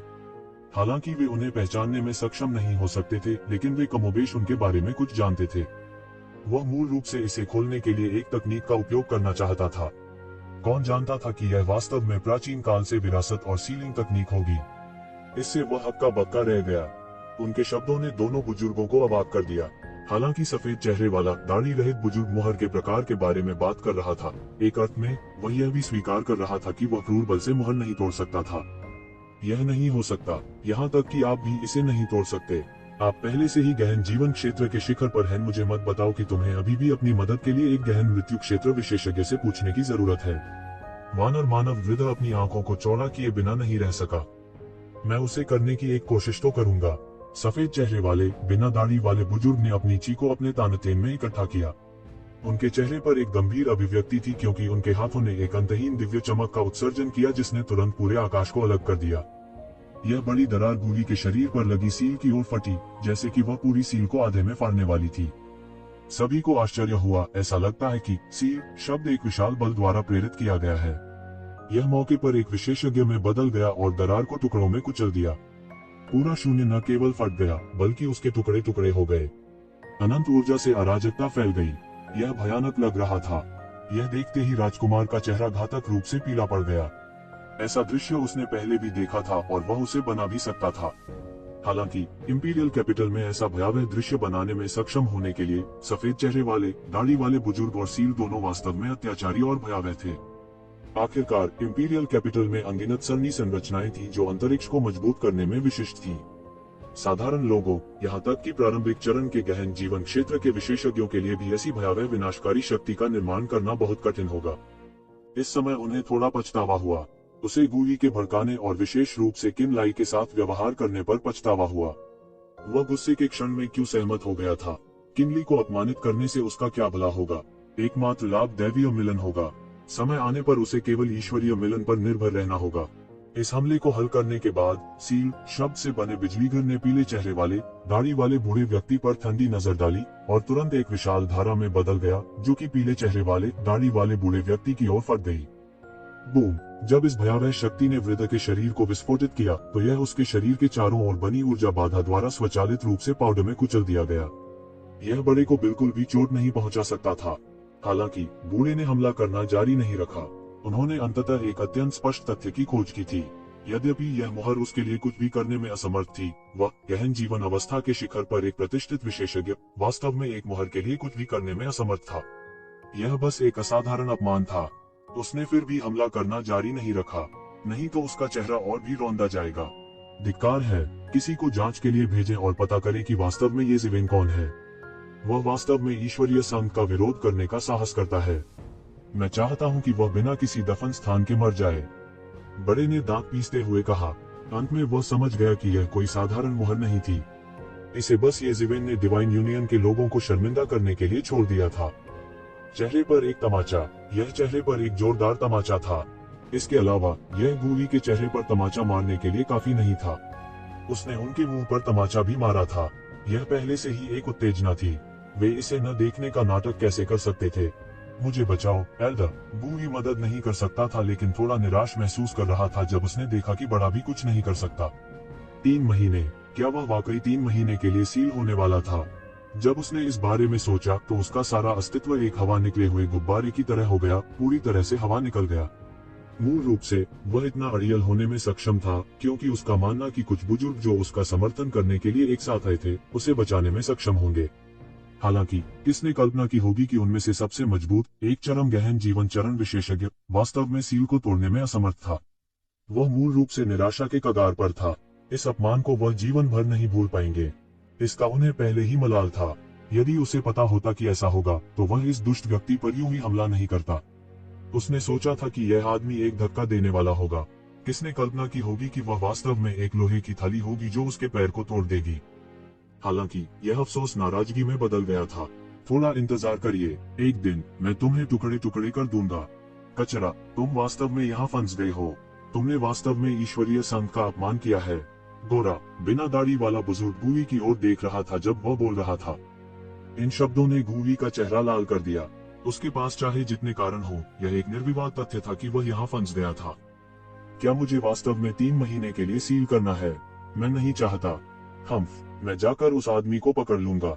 हालांकि उसकी मुहर दुर्जय है, उसकी ताकत इतनी महान नहीं है। जब मैं उसे पकड़कर आपके पास लाता हूँ तो देखते हैं कि क्या उसकी रीढ़ की हड्डी बची है या नहीं। ये ज़िवेन को खोजने के लिए गूवी के पास इस पर अपनी उम्मीदें लगाने के अलावा और कोई चारा नहीं था। शक्तिशाली लोग जिन्हें मूल रूप से सील शब्द में बहुत दिलचस्पी थी, उन्होंने भी इस पर तुरंत लड़ने का विचार छोड़ दिया था। गोरा, दाढ़ी मूंछ वाला बुजुर्ग भी इस शब्द का कुछ नहीं कर सकता था। अगर वे चले भी गए तो वे इससे कुछ हासिल नहीं कर पाएंगे। श्रीकिन, मैं इस बार गलत था। मुझे आश्चर्य है कि क्या आप अपने दोस्त से मिस्टर बू को रिहा करने के लिए कह सकते हैं। इस समय 13वें राजकुमार अपने हाथों को किनलाई की ओर बढ़ाते हुए फूट फूट कर मुस्कुराए बिना नहीं रह सके। मूल रूप से उसने सोचा कि वह एक शीर्ष हस्ती है। हालांकि जब इन प्रोफाउंड लाइफ रियलम विशेषज्ञों ने कार्रवाई की तो उन्हें अंततः समझ में आया कि इन लोगों की तुलना में उनका एकमात्र मूल्य डार्क नेशन के राजकुमार के रूप में उनकी पहचान थी। किनली ने उपहास किया। अब जब आप जानते हैं कि इसे कैसे पछताना है तो आपने इसे पहले क्यों नहीं किया? मुझे खेद है, लेकिन कोई दूसरा रास्ता नहीं है। हालांकि वह मेरा दोस्त है, हमारे बीच एक समान रिश्ता है। मैं उसे आदेश नहीं दे सकता। किनली ने हाथ फैलाते हुए कहा। 13वां राजकुमार फूट फूट कर मुस्कुराए बिना नहीं रह सका। इस व्यक्ति ने वास्तव में किनली से कहा था कि उनके बीच समान संबंध थे। जाहिर है इस व्यक्ति की पृष्ठभूमि साधारण नहीं थी। हालांकि उसने येक्षिवेन को इस हद तक नाराज कर दिया था। कोई सोच सकता है कि उसने कितनी भारी भूल की होगी। इस बिंदु पर चेहरा अब और महत्वपूर्ण नहीं था। उसने केवल यह आशा की थी कि उसने येक्षिवेन को बहुत अधिक नाराज नहीं किया था। हालांकि आपको चिंता करने की जरूरत नहीं है। उन्होंने कहा कि 3 महीने, तो यह 3 महीने होंगे। वैसे भी मरे रसातल के मामले में 3 महीने से अधिक समय लगेगा। इसमें कुछ भी देरी नहीं होनी चाहिए। किनली ने समझाया। यह सब मैं कर सकता हूँ। ये ज़िवेन ने जो मुहर छोड़ी थी उसने लोगों के बीच भारी हंगामा खड़ा कर दिया था। ये ज़िवेन जो राजकुमार की हवेली से अभी अभी निकली थी, उसे महल की पोशाक पहने एक महिला ने रोका। श्री हाँ, कृपया प्रतीक्षा करें। हमारी राजकुमारी ने आपको आमंत्रित किया है। श्री हाँ, कृपया एक पल के लिए रुकें। हमारी राजकुमारी आपकी प्रतीक्षा कर रही है। महिला ने अपना सिर नीचे किया और येक्षिवेन से कहा। राजकुमारी, ये ज़िवेन की भौहें तनी थी। उसे अंधेरे देश की राजकुमारी को जानना याद नहीं था। वह सतर्क हुए बिना नहीं रह सका। उसने अभी अभी 13वें राजकुमार को अपमानित किया था और अब यह राजकुमारी उसकी तलाश कर रही थी। वह मदद नहीं कर सका लेकिन थोड़ा घबराहट महसूस कर रहा था। क्षमा करें, मैं आपकी राजकुमारी को नहीं जानता, ये ज़िवेन ने एक पल के लिए विचार करने के बाद कहा। डार्कनेस के वर्तमान देश को विशेषज्ञों के जमावड़े के रूप में वर्णित किया जा सकता है। कई रहस्यमय क्षेत्र विशेषज्ञ जिन्हें शायद ही कभी देखा गया था, मरे हुए रसातल के कारण अंधेरे देश की राजधानी में एकत्र हुए थे। शायद मिस्टीरियस डेथ रियलम के विशेषज्ञ होंगे। येक्षिवेन चाहे जितना आश्वस्त हो, वह इतना अज्ञानी नहीं होगा। इसलिए गूवी से निपटने के बाद वह तुरंत चला गया। वह ईश्वरीय मिलन के अन्य लोगों के आने की प्रतीक्षा कैसे कर सकता था? मिस्टीरियस वर्ल्ड में भी मिस्टीरियस रियलम विशेषज्ञ बहुत कम थे। कई रहस्यमय क्षेत्र के विशेषज्ञ हजारों या दसियों हजार वर्षों तक एक ही स्थान पर छिपे रह सकते हैं। जिस क्षण से उन्होंने रहस्यमयी दुनिया में प्रवेश किया, उस क्षण से जब वे चुपचाप गुजर गए, किसी को पता नहीं चलेगा। यह रहस्यमय क्षेत्र के अधिकांश विशेषज्ञों का जीवन था। उनके लिए यदि वे अमरत्व प्राप्त नहीं कर पाते तो सब कुछ क्षणभंगुर होता। हजारों या दसियों हजार वर्षों के बाद वे कितने भी अत्याचारी क्यों न हो, वे केवल मिट्टी का प्याला बनकर रह जाते। कोई फर्क नहीं पड़ा। हालांकि मिस्टर, ये हमारी राजकुमारी को नहीं जानते, इससे कोई फर्क नहीं पड़ता। महल की नौकरानी ने उथली मुस्कान के साथ कहा। श्री हाँ, चिंता मत करो। हमारी राजकुमारी का कोई गलत इरादा नहीं है। फिर तुम्हारी राजकुमारी कौन है? कम से कम मुझे बताओ कि वह कौन है। ये जिवेन ने पूछा। हमारी राजकुमारी राजकुमारी तियानकिंग है, महल की नौकरानी ने हल्की मुस्कान के साथ कहा। राजकुमारी तियानकिंग। ये जिवेन थोड़ा चौंका, हालांकि उन्होंने तुरंत प्रतिक्रिया व्यक्त की। साथ ही किनली ने उन्हें डार्क नेशन की सामान्य स्थिति के बारे में भी बताया था। आधिपत्य के लिए प्रतिस्पर्धा करने वाले कई राजकुमारों के अलावा कुछ राजकुमारियां भी थीं जो महिलाओं के बीच नायिकाएं थीं। वे उन राजकुमारों से कम नहीं थे। हालांकि अंधेरे के देश में कोई साम्राज्य नहीं थी, यह असंभव नहीं था। इन राजकुमारियों में राजकुमारी तियानकिंग निस्संदेह सबसे खास थी। कई लोगों में वह राजकुमारी तियानकिंग की उपाधि पाने वाली पहली महिला भी थी। ऐसा कहा जाता था कि जिस दिन वह पैदा हुई थी, अंधेरे देश में एक दुर्लभ धूप वाला दिन था। इसने देश के अंधेरे के शासक को बहुत खुश किया, इसलिए उसे जन्म के समय एक उपाधि दी गई। ऐसा मत सोचो कि यह शीर्षक थोड़ा हास्यास्पद लग रहा था, लेकिन वास्तव में अंधेरे देश के लोगों के लिए साल में कुछ धूप वाले दिन देखना दुर्लभ था। बहुत से लोग दशकों या सदियों तक धूप वाला दिन भी नहीं देख सकते हैं। अंडर एबिस से इसकी निकटता के कारण डार्क नेशन के ऊपर का आकाश हमेशा मौत की उई में डूबा रहता था, जिससे घने काले बादल बनते थे जो सब कुछ ढक लेते थे। यही कारण है कि एक दुर्लभ धूप वाला दिन था। इसलिए अंधेरे देश के लोगों के लिए राजकुमारी तियानकिंग की उपाधि का विशेष अर्थ था। कई राजकुमारियों के बीच राजकुमारी तियानकिंग छोटी उम्र से ही अपनी बुद्धिमत्ता के लिए प्रसिद्ध थी। कई लोगों ने कहा कि उनमें गजब का टैलेंट और बोल्ड विजन था। यदि वह एक महिला होने के लिए नहीं होती, तो वह शाही दरबार के भीतर एक गुट बनाने और कई राजकुमारों के साथ प्रतिस्पर्धा करने में सक्षम होती। हालांकि एक महिला अभी भी एक महिला थी। उन प्रतिभाशाली और साहसी राजकुमारों की तुलना में उसकी स्वाभाविक हीनता पहले से ही बहुत स्पष्ट थी। मैं तुम्हारे परिवार की राजकुमारी तियानकिंग को नहीं जानता। तुम इस समय मुझे क्यों ढूंढ रही हो? ये जिवेन ने पूछा। न केवल वह राजकुमारी तियानकिंग को नहीं जानता था, बल्कि उसने सड़क पर उसका नाम भी सुना था। इससे कोई फर्क नहीं पड़ता। हालांकि मिस्टर, ये हमारे परिवार की राजकुमारी को नहीं जानते, यह कोई समस्या नहीं होनी चाहिए। हमारे परिवार की राजकुमारी का कोई बुरा इरादा नहीं है। इसके अलावा वह और 13वें राजकुमार एक ही पक्ष में नहीं है। तो मिस्टर, ये निश्चिंत हो सकते हैं। महल की नौकरानी को लग रहा था कि ये जिवेन किस बारे में चिंतित थी और बोली, क्या ऐसा हो सकता है कि मिस्टर, ये हम महिलाओं से डरते हैं? क्या अच्छा उत्तेजना है? ये शिवेन ने ताली बजाई और हंस पड़ी। अगर उसने ऐसा नहीं कहा होता तो एक शिवेन ने उस पर जरा भी ध्यान नहीं दिया होता। हालांकि जब से उसने यह कहा, ये जिवेन को थोड़ी दिलचस्पी हो गई। हालांकि चूंकि आप पहले ही यह कह चुके हैं, अगर मैं नहीं जाऊंगी तो क्या मैं बहुत डरपोक नहीं हो जाऊंगी? जिस तरह से आगे। श्री हाँ, कृपया इस नौकर का पालन करें। ये महल की नौकरानी इत्मीनान से एक शिवेन के साथ आगे बढ़ी। उसने तैरने वाली मछली की तरह लोगों के प्रवाह को सीधे अलग कर दिया और अप्रत्याशित रूप से किसी से टकराए बिना सीधे बंद कर दिया। इस समय ये जिवेन ने पाया कि महल की यह साधारण नौकरानी वास्तव में स्वर्ग क्षेत्र की विशेषज्ञ थी। उसके मुंह का कोना फड़कने के अलावा कुछ नहीं कर सका। यह थोड़ा दिलचस्प था। हालांकि वह जोखिम नहीं उठाना चाहता था। अगर यह सिर्फ आत्मरक्षा थी तो उसमें अभी भी कुछ आत्मविश्वास था। वह तुरंत महल की नौकरानी के पीछे पीछे बिना एक भी कदम गंवाए चला गया। ये दोनों विशेषज्ञ थे। हालांकि वे चल रहे थे, फिर भी उनकी गति बहुत तेज थी। केवल सवा घंटे में वे पहले ही शाही शहर के एक छोटे से हिस्से को पार कर चुके थे और दूसरी हवेली में पहुंच गए थे। यह महल 13वें राजकुमार के महल से छोटा नहीं था। यह और भी अधिक चमकदार था, जिसमें बड़े पैमाने पर अलंकृत बीम और चित्रित राफ्टर्स थे। यदि 13वें राजकुमार विनम्र होना चाहते थे और दुनिया के नायकों के दिलों को आकर्षित करना चाहते थे, तो राजकुमारी तियानकिंग को इसकी आवश्यकता नहीं थी। महल की नौकरानी ने रास्ता दिखाया और ये जिवेन ने आसानी से राजकुमारी तियानकिंग की हवेली में प्रवेश किया। रास्ते में कोई बाधा नहीं थी और वे सीधे मुख्य हॉल में प्रवेश कर गए। जैसे ही उसने मुख्य हॉल में प्रवेश किया, ये शिवेन ने हॉल के बीच में एक सुंदर आकृति खड़ी देखी। उसने देखा कि उसने एक काले शिफॉन की पोशाक और एक सुनहरी जेड बेल्ट पहनी हुई थी, जो उसके आकर्षक फिगर को रेखांकित कर रही थी। उसकी त्वचा बर्फ की तरह गोरी थी और आसपास के गहनों के विपरीत वह और भी सफेद दिखती थी। उसकी आंखें सितारों की तरह चमकीली थी, उसकी नाक ऊंची थी और उसके मुंह का कोना थोड़ा उठा हुआ था। उसके चेहरे पर मुस्कान की एक झलक थी, मानो उसकी मुस्कान से पूरा कमरा जगमगा उठा हो। श्री, यह हमारी राजकुमारी है। महामहिम मिस्टर, ये को यहाँ लाया गया है। ये नौकर पहले उससे विदा लेगा। महल की दासी ने बोलना समाप्त किया और सीधे चली गई। ये शिवेन ने राजकुमारी तियानकिंग की तरफ देखा। भले ही उन्होंने अपने जीवन में अनगिनत सुंदरियों को देखा था, उन्हें यह स्वीकार करना पड़ा कि राजकुमारी तियानकिंग वास्तव में तेजस्वी थी। उसने अपने जीवन में जिन लड़कियों को देखा था, उनमें से वह निश्चित रूप से सर्वश्रेष्ठ में से एक थी। हालांकि उसने केवल उसकी ओर देखा और वह था। उसके मन की वर्तमान स्थिति के साथ स्वर्ग की एक परी भी उसके मन की स्थिति को हिला नहीं पाएगी। हालांकि वह उसे एक बदबूदार त्वचा की थैली या एक सुंदर कंकाल के रूप में नहीं मानता था, लेकिन इसका उस पर बहुत अधिक प्रभाव नहीं पड़ता था। हालांकि वह अपनी भौहें चढ़ाए बिना नहीं रह सका, क्योंकि वह स्पष्ट रूप से राजकुमारी तियानकिंग के शरीर से थोड़ा सा शैतान क्यूई महसूस कर सकता था। हाँ, वह गलत नहीं हो सकता। यह वास्तव में शैतान क्यूई था। वह इस तरह की आभा के प्रति बहुत संवेदनशील थे। ये जिवेन, इस महिला के पास असुर की वंशावली है।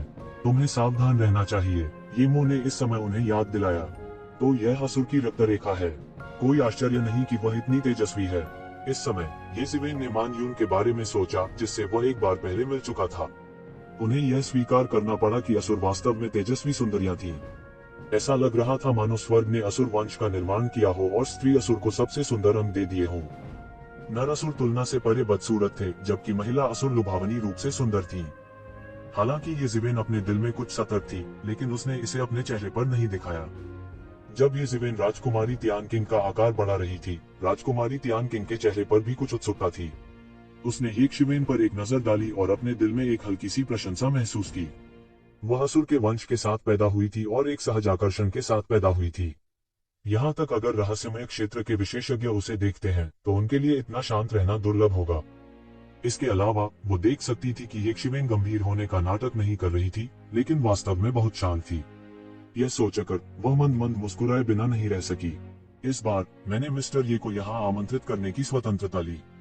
संभवतः मिस्टर ये भी बहुत हैरान है। राजकुमारी तियानकिंग ने फीकी मुस्कान बिखेरी और कहा। उसकी मुस्कान में कुछ आकर्षक रूप था। ये जिवेन हिले नहीं और ऐसा अभिनय किया जैसे उन्होंने कुछ देखा ही न हो। प्रबुद्ध मन प्राचीन वृक्ष के साथ उसके मन को दबाकर किसी भी प्रकार का आकर्षण उसके मन को हिला नहीं सकता था। हालांकि वह थोड़ा जिज्ञासु भी था। हालांकि उसने मैन यून को पहले देखा था, लेकिन उसमें राजकुमारी तियानकिंग जैसा सहज आकर्षण नहीं था। इसके बजाय वह वीरता की भावना से भरी हुई थी और एक साधारण आदमी से भी बदतर नहीं थी। वह राजकुमारी तियानकिंग की तरह कोमल नहीं थी। हाँ, वास्तव में मैं राजकुमारी से पहले कभी नहीं मिला, इसलिए मुझे नहीं पता कि तुम यहाँ क्यों हो। क्या ऐसा हो सकता है कि तुम यहाँ 13वें राजकुमार की मदद करने के लिए आए हो? ये जिवेन ने पूछा। बिल्कुल नहीं, चूंकि मिस्टर ये ने यहाँ किनली का अनुसरण किया है, आपको डार्क नेशन के बारे में कुछ बातें जाननी चाहिए। मेरा और 13वें राजकुमार का एक साथ होना असंभव है। इसके अलावा मिस्टर ये ने दैवीय मिलन के लोगों को भड़काया है। जब तक आप राजधानी में हैं, मुझे डर है कि आप उनकी पकड़ से बच नहीं पाएंगे। अगर तुम मेरे राजकुमारी निवास में हो तो किसी को पता नहीं चलेगा। राजकुमारी तियानकिंग ने उदासीनता से कहा। उसे ऐसा नहीं लगा कि उसका आकर्षण विफल हो गया है। ओह, तो तुम कह रहे हो कि राजकुमारी ने मेरा विशेष ध्यान रखा है। मेरा राजकुमारी के साथ अधिक संबंध नहीं है, इसलिए मुझे नहीं पता कि तुम ऐसा क्यों कर रही हो। ये जिवेन कुछ हैरान थी। राजकुमारी तियानकिंग उसकी मदद क्यों करना चाहती थी? अकारण घृणा नहीं थी, पर अकारण प्रेम भी नहीं था। मुझे नहीं पता कि मैं तुम्हें अभी भी मैन यून याद है। राजकुमारी तियानकिंग ने ये जिवेन की ओर चुलबुलेपन से देखा और कहा। क्या आप उसे जानते हो? ये शिवेन के पूछने पर उसका दिल कांप उठा। बिल्कुल, वास्तव में क्या मिस्टर ये ने इसे पहले ही नहीं देख लिया था? मेरे अंदर दानव जाति की रक्त रेखा है। इसके अलावा मैं दानव जाति की असुर जनजाति से संबंधित हूँ। सच कहूँ तो मान यून वास्तव में मेरा चचेरा भाई है। राजकुमारी तियानकिंग ने मुस्कुराते हुए कहा। क्या? ये जिवेन चौंक गई। यह खबर इस तथ्य से भी ज्यादा चौंकाने वाली थी कि राजकुमारी तियानकिंग के पास दानव जाति का खून था। राजकुमारी तियानकिंग वास्तव में मान यून की चचेरी बहन थी। उन सभी के पास असुर वंश की वंशावली थी। अगर ऐसा होता तो गलत नहीं था। हालांकि यह अप्रत्याशित था कि यह ऐसा संयोग था। मुझे उम्मीद नहीं थी कि हम मान यून के चचेरे भाई होंगे। ये जिवेन के चेहरे पर एक अजीब सा भाव था। यदि यह कोई और होता तो वह स्वाभाविक रूप से उनकी उपेक्षा करता। शैतान जाति की तो बात ही छोड़िए। हालांकि मैन यून अलग था। वह स्वाभाविक रूप से पहले जैसा अभिनय नहीं कर सकता था। ओह, मेरे चचेरे भाई की प्रतिष्ठा बहुत अच्छी है। मिस्टर ये पहले बहुत पहरेदार थे, लेकिन अब यह बहुत बेहतर है। हम खुलकर बात कर सकते हैं। राजकुमारी तियानकिंग ने मुस्कुराते हुए कहा। बात करो, हमारे बीच बात करने के लिए क्या है? ये जिवेन ने अपनी आंखें सिकोड़ ली और हल्के से कहा। हालांकि वह ऐसा बर्ताव नहीं कर सकता था जैसे मैन यून के कारण यह उसके किसी काम का नहीं था, लेकिन इसका मतलब यह नहीं था कि वह डेविल रेस के साथ सहयोग करना चाहता था। मुझे पता है कि तुम मृत रसातल के कारण आए होंगे। जहाँ तक मुझे पता है, आप पहले ही 13वें भाई से अलग हो चुके हैं। मार्शल संप्रदाय के लोग आपके लिए 13वें भाई के साथ नहीं पड़ेंगे। इसलिए यदि मिस्टर ये मरे हुए रसातल में प्रवेश करना चाहते हैं तो मुझे डर है कि यह इतना आसान नहीं होगा। राजकुमारी तियान किंग ने मुस्कुराते हुए कहा, तुम्हारे बिना भी मैं अपने आप अंदर जा सकता हूँ। ये जिवेन ने कहा, मुझे डर है मिस्टर ये अनडेड टाइड को नहीं समझते हैं। अनडेड टाइड में अंतहीन अनडेड जीव दौड़ेंगे, चाहे वह आसमान में हो या जमीन पर, सब कुछ उनके नियंत्रण में है। हालांकि मिस्टर ये शक्तिशाली हैं, मुझे लगता है कि 2 मुट्ठियों के लिए 4 हाथों से लड़ना मुश्किल है। मुझे डर है कि आप इतने मरे हुए जीवों से निपटने में सक्षम नहीं होंगे। हालांकि कुछ कमजोर बिंदु हैं। मृत रसातल के सभी प्रवेश द्वार हमारे अंधेरे देश द्वारा नियंत्रित किए जाते हैं। अन्यथा आपको क्यों लगता है कि वे अहंकारी राक्षस हमारे छोटे से अंधेरे देश की परवाह करेंगे? यदि यह मरे हुए रसातल के लिए है तो वे इसे स्वयं ले सकते हैं। उन्हें हमारी बिल्कुल भी जरूरत नहीं है। राजकुमारी तियान किंग ने कहा, हमारे देश के अंधेरे का कारण इन प्रवेश द्वारों को नियंत्रित करने में सक्षम होने का कारण प्रमुख बलों के बीच आपसी समझौता है। इस तरह प्रवेश द्वार व्यापक रूप से खुला है और लाभ साझा किए जाते हैं, जो कि होने की तुलना में बहुत बेहतर है। किसी एक बल के कब्जे में इन प्रमुख ताकतों के अलावा दूसरों के प्रवेश के लिए स्वर्ग में चढ़ना उतना ही मुश्किल है। इसलिए यदि वे दुष्ट काश्तकार मरे हुए रसातल में प्रवेश करना चाहते हैं तो वे केवल हमारे देश के अंधेरे पर भरोसा कर सकते हैं। इसलिए हमारे देश में यहाँ तक उन बेकार राजकुमारों के पास भी 1 या 2 गहन दायरे के विशेषज्ञ होते हैं। क्यों? क्या यह 1.5 सोल रसातल के कारण नहीं है? गहन मृत्यु चरण के लिए एक शॉर्टकट। मुझे विश्वास है कि कोई भी नहीं होगा ऐसे प्रलोभन का विरोध करने में सक्षम। राजकुमारी तियान किंग ने मुस्कुराते हुए कहा, उन प्रवेश द्वारों पर विभिन्न प्रमुख बलों से बड़ी संख्या में शीर्ष विशेषज्ञ होंगे। इसलिए अगर मिस्टर ये सोचते हैं कि आप बस में घुस सकते हैं तो आप गंभीर रूप से गलत हैं। ये शिवेन तुरंत चिंतन में डूब गए। हालांकि मृत आत्मा के रसातल में कई अलग अलग प्रकार के स्वर्गीय खजाने थे, फिर भी आम लोगों ने प्रवेश करने की हिम्मत नहीं की क्योंकि अंदर बहुत सारे मृत आत्मा जीव थे। यहाँ तक रहस्यमय क्षेत्र के विशेषज्ञ भी प्रवेश करने पर वापस नहीं लौट पाएंगे। केवल इस अनडेड स्पिरिट टाइड का लाभ उठाकर जब अनगिनत मरे हुए स्पिरिट जीव कहर बरपाने लिए मरे हुए स्पिरिट रसातल से बाहर रेंगते हैं तो क्या वे इन स्वर्गीय खजानों में प्रवेश करने और उन्हें जब्त करने के अवसर को जब्त कर सकते हैं? दूसरे शब्दों में, मरे हुए रसातल में प्रवेश करने का यह उनका एकमात्र अवसर था। यदि वे मृत रसातल में प्रवेश करना चाहते थे तो वे केवल देश के अंधेरे के साथ सहयोग कर सकते थे। कोई आश्चर्य नहीं कि ये राजकुमार और राजकुमारियां इतने अहंकारी थे। उदाहरण के लिए 13वें राजकुमार को स्पष्ट रूप से पता था कि एक मार्शल ग्रेट मास्टर अत्याचारी था, लेकिन वह अभी भी किनली को सबक सिखाना चाहता था। महामहिम, क्या आपका मतलब यह है कि आप चाहते हैं कि मैं आपके साथ सहयोग करूं? ये जिवेन ने पूछा। यह सही है। मुझे पता है कि मिस्टर ये बहुत शक्तिशाली हैं। हालांकि मिस्टर ये ने दिव्य संघ के लोगों को पूरी तरह से नाराज कर दिया है। यहाँ तक अन्य शाही भाई और बहनें भी श्री ये को आश्रय देने के लिए दिव्य संघ को अपमानित करने का जोखिम नहीं उठाएंगे। राजकुमारी तियान किंग ने कहा, जब तक श्री ये मेरे साथ सहयोग करते हैं यह हम दोनों के लिए एक आदर्श मैच की तरह होगा। आप क्या सोचते हैं? क्या ऐसा हो सकता है कि महामहिम भी सिंहासन के लिए प्रतिस्पर्धा करने में रुचि रखते हों? ये शिवेन ने अचानक महसूस किया कि यह उतना सरल नहीं था जितना उसने सोचा था। अनडेड स्पिरिट रसातल के उद्घाटन ने इतने सारे लोगों को न केवल मरे हुए स्पिरिट रसातल में स्वर्गीय खजाने के कारण आकर्षित किया था, बल्कि इससे भी महत्वपूर्ण बात यह है कि यह भविष्य में देश के अंधेरे के सिंहासन के स्वामित्व का निर्धारण करेगा। इन राजकुमारों और राजकुमारियों का समर्थन करने के लिए प्रमुख बलों ने इतना समय और प्रयास किया था। क्या यह इन राजकुमारों और राजकुमारियों के भविष्य में सिंहासन पर चढ़ने के बाद देश के अंधेरे के विभिन्न लाभों पर एकाधिकार करने के लिए नहीं था? जब वह समय आएगा तो वे औरों से बहुत आगे निकल जाएंगे और उनकी शक्ति और बढ़ जाएगी। इसलिए उनके लिए यह स्वाभाविक था कि वे सीधे उस पुश्तैनी हथियार की ओर भागे जो मरे हुए आत्मा के रसातल में गिर गया था। मूल रूप से यह अभी भी सिंहासन के लिए था। राजकुमारी तियान किंग की वहां जाने की उत्सुकता का मतलब था कि उनका मकसद भी सरल नहीं था। हालांकि ये जिवेन को उम्मीद नहीं थी कि राजकुमारी तियान किंग का इसे छुपाने का जरा सा भी इरादा नहीं है। उसने सीधे कहा, इसमें कुछ भी अजीब नहीं है। किसी ने कभी नहीं कहा कि एक राजकुमारी सिंहासन पर नहीं चढ़ सकती। हालांकि देश के अंधेरे में कोई मिसाल नहीं है। मुझे पता है कि राजकुमारियां भी कई देशों में सिंहासन पर चढ़ सकती हैं, है ना? चूंकि वे कचरे सिंहासन के लिए प्रतिस्पर्धा कर सकते हैं, तो मैं क्यों नहीं? राजकुमारी तियान किंग ने अपने आकर्षण को वापस ले लिया और वास्तव में वीर भावना थोड़ी अधिक थी। स्पष्ट रूप से यह ऐसा था जैसे उसे मैन यून की परछाई दिखाई दे रही थी। उसके मुंह के कोने में अपने निकम्मे भाइयों के लिए तिरस्कार का भाव था। अंधेरे देश के राजा के सैकड़ों और हजारों बच्चे थे। उनमें से कुछ बहुत ही उत्कृष्ट थे। स्वाभाविक रूप से साधारण प्लेबॉय भी थे जो केवल खाना पीना और मौज मस्ती करना जानते थे। हालांकि कई लोगों के लिए, यहाँ तक कि ये प्लेबॉय भी जो केवल खाना पीना और मौज मस्ती करना जानते थे, उनके जैसी राजकुमारियों की तुलना में सिंहासन को प्राप्त करने के लिए अधिक योग्य थे। ये जिवेन ने देखा कि राजकुमारी तियानकिंग की महत्वाकांक्षा सामान्य पुरुषों की महत्वाकांक्षा से कम नहीं थी। हालांकि यह केवल एक विभाजित सेकंड के लिए था। इसके तुरंत बाद वह अपने आकर्षक स्वरूप में लौट आई।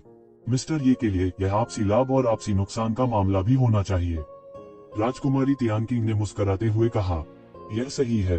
हालांकि मुझे अंधेरे देश के सिंहासन के लिए प्रतियोगिता में ज्यादा दिलचस्पी नहीं है। मैंने किनली का पीछा किया क्योंकि मैं एक सवारी में शामिल होना चाहता था। उन्हें बड़ी ताकतों का समर्थन हासिल है। अगर मैं अकेला हूं तो मेरे लिए उनके खिलाफ लड़ना मुश्किल होगा। ये जिवेन ने अपना सिर हिलाया और कहा, वह इस बात को लेकर बहुत स्पष्ट था। ऐसा लगता है कि यह मामला वास्तव में पारस्परिक लाभ और पारस्परिक हानि का मामला था। हालांकि अगर वह सिंहासन के लिए लड़ाई में हस्तक्षेप करता तो स्थिति पूरी तरह से अलग होती। उस समय बड़ी संख्या में विशेषज्ञ एक साथ हमला कर सकते हैं। यहाँ तक उसकी ताकत के साथ यह संभावना थी कि वह घेरे से बाहर निकलने में सक्षम नहीं होगा। स्वाभाविक रूप से मिस्टर ये को इस बारे में चिंता करने की जरूरत नहीं है। मेरा अपना तरीका है, राजकुमारी तियानकिंग ने बेहोश होकर कहा। वैसे भी मिस्टर ये के लिए क्या आपके पास प्रवेश करने के अवसर की कमी नहीं है। जहाँ तक की बात है, ये स्वाभाविक रूप से सबसे अच्छा होगा यदि एक शिवेन मदद कर सकते हैं। यदि नहीं तो मैं मिस्टर ये को दोष नहीं दूंगा। उद्धरण चिन्ह। ये शिवेन की भौहें और भी गहरी हो गईं। इस मामले से ऐसा लग रहा था जैसे वह वही है जिसने हर चीज का फायदा उठाया है। उसके पास केवल शक्ति थी और कोई दायित्व नहीं था। हालांकि उन्हें विश्वास नहीं था कि राजकुमारी तियानकिंग एक दयालु व्यक्ति थी। भले ही वह मैन यून को जानता हो, उसके लिए राजकुमारी तियानकिंग को एक कारण के रूप में उपयोग करना असंभव था। दुनिया में इतनी अच्छी चीज कैसे हो सकती है? उन्हें स्वाभाविक रूप से विश्वास नहीं था कि आसमान से मुफ्त में भोजन गिरेगा। हालांकि कोई फर्क नहीं पड़ता कि वह इसका पता कैसे लगा सका, यह मामला भी उसके लिए फायदेमंद था। ये जिवेन इसके लिए सहमत हो। इस समय ये मुंह की आवाज ये जिवेन के दिमाग में गूंज रही थी। हालांकि वह अभी भी कुछ छिपा रही है। मुझे लगता है कि उसके पास आपके प्रति कोई दुर्भावनापूर्ण इरादा नहीं होना चाहिए। हालांकि निश्चित रूप से अन्य चीजें हैं जो उसने आपको नहीं बताई हैं। जब तक आप स्थिति के अनुकूल हो जाते हैं, मुझे डर है कि वह आपके साथ कुछ नहीं कर सकती, भले ही वह कुछ करना चाहती हो। ये शिवेन ने एक पल के लिए सोचा। ये मुंह के शब्द वास्तव में वाजिब थे। इससे कोई फर्क नहीं पड़ता था कि वह किस तरह की चाल चल रही थी। जब तक वह सावधान रहेगा सब कुछ ठीक रहेगा। इसके अलावा सबसे महत्वपूर्ण बात यह थी कि उसके साथ सहयोग करना और मरे रसातल में प्रवेश करना था। हालांकि वह नहीं जानता था कि अंडरडिट टाइप कितना भयानक था। वह देख सकता था कि मार्शल संप्रदाय, डेसोलेट हेवन पैलेस और डिवाइन यूनियन के पास डार्क नेशन के साथ सहयोग करने के अलावा कोई विकल्प नहीं था। उन्हें डर था कि उनके पास मरे रसातल में जाने का कोई रास्ता नहीं है। यही वजह है कि उन्होंने इस तरीके को चुना। वे ऐसा नहीं कर सके। ये शिवेन को भरोसा नहीं था कि वह उनसे कहीं अधिक शक्तिशाली था। इस समय राजकुमार या राजकुमारी को ढूंढना इतना आसान नहीं था। इसके अलावा वह अकेला था। वह उन राजकुमारों और राजकुमारियों की सहमति कैसे प्राप्त कर सकता था? शायद केवल राजकुमारी तियानकिंग ही उन्हें ऐसा अवसर देती। यह सोचकर वह अब और नहीं झिझका और बोला, तो ठीक है। उस स्थिति में हम एक गठबंधन बना सकते हैं। जहां तक तरफ की स्थिति की बात है, अगर मैं मदद कर सकता हूं तो मैं स्वाभाविक रूप से मदद करूंगा। अगर ऐसा है तो मैं पहले से ही बहुत आभारी हूं।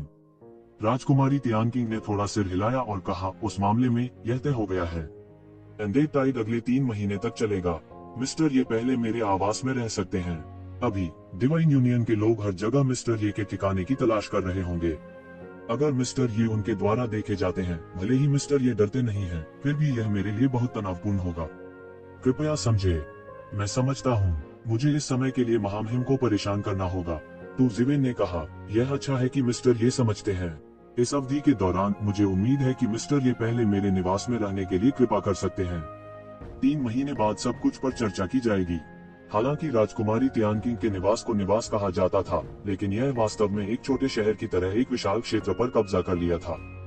यह भी एक कस्बे की तरह था जो कई अलग अलग क्षेत्रों में बंटा हुआ था। टू जिवेन, जो पहले से ही बस गए थे, को राजकुमारी तियानकिंग द्वारा निवास के आंगनों में से एक में रहने की व्यवस्था की गई थी। इस आंगन में रहने वाले वे सभी लोग थे जिन्हें राजकुमारी तियानकिंग ने भर्ती किया था।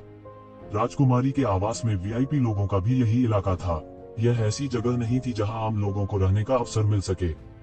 हालांकि इसकी तुलना कई लोकप्रिय राजकुमारों द्वारा अभिषेक से नहीं की जा सकती थी, लेकिन राजकुमारी तियानकिंग द्वारा अभिषेक करने में सक्षम होना, जिसे राजा से बहुत प्यार था, कुछ ऐसा था जिसकी बहुत से लोग कामना करते थे।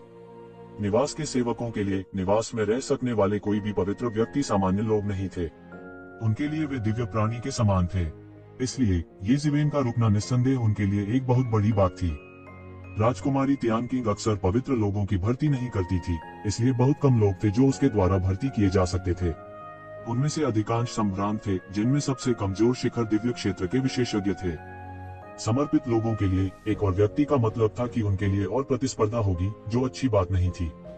विशेष रूप से येज़िवेन के चले जाने के बाद राजकुमारी तियानकिंग, जो शायद ही कभी इस क्षेत्र में आती थी, अचानक अधिक बार आने लगी। वह लगभग हर 2 से 3 दिन में आती थी और वह काफी चौकस रहती थी। इसने राजकुमारी तियानकिंग को, जो पवित्र लोगों द्वारा शायद ही कभी देखा गया था, अचानक बहुत आम हो गई, जिससे उन्हें काफी असहज महसूस हुआ।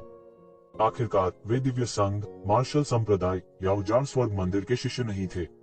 यहाँ तक अंधेरे देश के राजकुमारों और राजकुमारियों को भी उन राक्षसी संगठनों के शिष्यों के लिए अपना दर्जा कम करना पड़ा। वे केवल कुछ दुष्ट कृषक थे, इसलिए उनके पास इन राजकुमारों और राजकुमारियों के साथ बातचीत करने की योग्यता नहीं थी। जिस बात ने उन्हें और भी उदास कर दिया, वह यह थी कि उनके जैसे समर्पित लोगों को भी राजकुमारी तियानकिंग को देखने के लिए पहले से समय तय करना पड़ा था। यह इतना आसान नहीं था और राजकुमारी तियानकिंग हर 2 से 3 दिनों में येज़िवेन को देखने आती थी, लेकिन येज़िवेन अभी भी बहुत अहंकारी थी। अक्सर राजकुमारी तियानकिंग के सामने दरवाजा बंद कर देती थी। इससे उन्हें अपने हृदयों में और भी अधिक असंतुलित होने का अनुभव हुआ। क्यों वे सभी धर्माभिषेक करता थे, इसलिए यह साथी इतना अहंकारपूर्ण व्यवहार क्यों कर सकता था, जबकि उन्हें पहले से ही राजकुमारी तियानकिंग के साथ दर्शकों की तलाश करनी थी। अगर यह कहा जाए कि राजकुमारी तियानकिंग के मन में उनके लिए कुछ सम्मान था, तो इस साथी के लिए यह बस थोड़ी सी चापलूसी थी। उनके लिए यह बिल्कुल असहनीय था। जैसा कि कहा जाता है, यदि आप इसे सहन नहीं कर सकते हैं, तो इसे और सहन करने की कोई आवश्यकता नहीं है। इस दिन राजकुमारी की हवेली के शीर्ष विशेषज्ञ एक गुप्त कमरे में एकत्रित हुए। पलक झपकते ही दर्जनों लोग किनारे बैठे थे। उनमें से सबसे कमजोर चोटी के स्वर्ग क्षेत्र के विशेषज्ञ थे। हालांकि ऐसे विशेषज्ञों को शीर्ष विशेषज्ञ नहीं माना जा सकता है, लेकिन वे निश्चित रूप से एक क्षेत्र के विशेषज्ञ माने जा सकते हैं। आगे की पंक्ति में कुछ राजा स्तर के विशेषज्ञ बैठे थे। इसके अलावा सम्मान की सीट पर एक शानदार बागे में एक गहरा क्षेत्र बूढ़ा आदमी बैठा था। राजकुमारी हवेली में लगभग सभी श्रद्धेय बुजुर्ग यहाँ थे।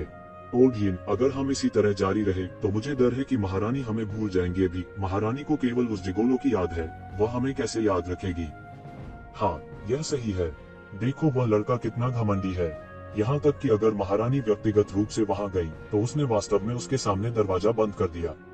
यदि ऐसा ही चलता रहा तो भविष्य में हमारे लिए कहाँ पैर जमाना होगा। ओडयिन, आप इस स्थिति को जारी नहीं रहने दे सकते। यह साथी स्पष्ट रूप से यहाँ लड़ाई करने के लिए है। इन पूज्य बुजुर्गों ने एक साथ बात की। वे सभी येज़िवेन के खतरे को महसूस कर सकते थे। मूल रूप से राजकुमारी तियानकिंग यहाँ अक्सर नहीं आती थी। हालांकि वह उनका सम्मान करती थी, इसे केवल एक सम्मानजनक दूरी बनाए रखने के रूप में माना जा सकता था। हालांकि येज़िवेन के आने के बाद से राजकुमारी तियानकिंग के यहाँ आने की संख्या स्पष्ट रूप से बढ़ गई थी और यह पहले की तुलना में कहीं अधिक थी। फिर भी येज़िवेन ने वास्तव में राजकुमारी तियानकिंग के सामने दरवाजा बंद करने का साहस किया। वे उसे देखना भी चाहे तो देख नहीं सकते थे। इस आदमी ने वास्तव में ऐसा करने का साहस किया। उनके लिए यह केवल एक जबरदस्त उकसावा था। इसके अलावा उनके लिए, हालांकि राजकुमारी के महल का व्यवहार शाही महलों जितना अच्छा नहीं था, लेकिन फिर भी यह मोटे मांस का एक टुकड़ा था। राजकुमारी के महल ने उन्हें जो वार्षिक खेती के संसाधन दिए थे, वे उनकी मूल अपेक्षाओं से कहीं अधिक थे। इसलिए वे इस समय छोड़ने के लिए अनिच्छुक थे। लेकिन इस समय येज़िवेन प्रकट हुई थी, जिससे उन्हें एक मजबूत खतरा महसूस हुआ। यदि यह स्थिति बनी रही तो राजकुमारी तियानकिंग वास्तव में उन्हें अनदेखा कर सकती हैं। बकवास, वह कितना भी मजबूत क्यों ना हो, वह केवल एक व्यक्ति है। क्या महारानी चाहती है कि वे हर चीज के लिए कार्रवाई करें? अगर ऐसा है तो मुझे डर है कि वह ऐसा नहीं करेगा, इसलिए आपको चिंता करने की जरूरत नहीं है। शानदार परिधानों में वृद्ध व्यक्ति ने शांतिपूर्वक कहा। प्रतीत होता है कि वह विचलित था। वह इस बारे में बहुत स्पष्ट था कि ये लोग क्या सोच रहे हैं। क्या वे नहीं चाहते थे कि वह उनके लिए खड़ा हो? इन लोगों ने येज़िवेन को भड़काने की हिम्मत नहीं की, लेकिन उसने किया। राजकुमारी हवेली में एकमात्र गहन जीवन क्षेत्र विशेषज्ञ के रूप में, यहाँ तक राजकुमारी तियानकिंग का भी उनके प्रति रवैया पूरी तरह से अलग था। यह उससे पूरी तरह अलग था कि वह दूसरे लोगों के साथ कैसा व्यवहार करती थी। प्रोफाउंड लाइफ रियलम के विशेषज्ञ भले ही कहीं भी गए हों, उनके साथ विनम्र व्यवहार किया जाएगा। प्रोफाउंड लाइफ रियलम विशेषज्ञ की राय को किसी ने नीची नजर से देखने की हिम्मत नहीं की। यदि वह व्यक्तिगत रूप से कार्रवाई करता तो भले ही राजकुमारी तियानकिंग गुस्से में होती, वह उन्हें दंडित नहीं करती। इसके अलावा कानून जनता को दंडित नहीं करता है। उन्हें विश्वास नहीं था कि राजकुमारी तियानकिंग एक व्यक्ति के लिए उन सभी का पीछा करेगी। इसके अलावा उन्होंने कई वर्षों तक राजकुमारी तियानकिंग के लिए कड़ी मेहनत की थी। भले ही उन्होंने कोई योगदान न दिया हो, फिर भी उन्होंने कड़ी मेहनत की थी। इस नवागंतुक की तुलना उनसे कैसे की जा सकती है? हालांकि वह मूर्ख नहीं था। ये जिवेन ने जो कुछ भी किया, वह हवेली में एकमात्र गहन जीवन क्षेत्र विशेषज्ञ था।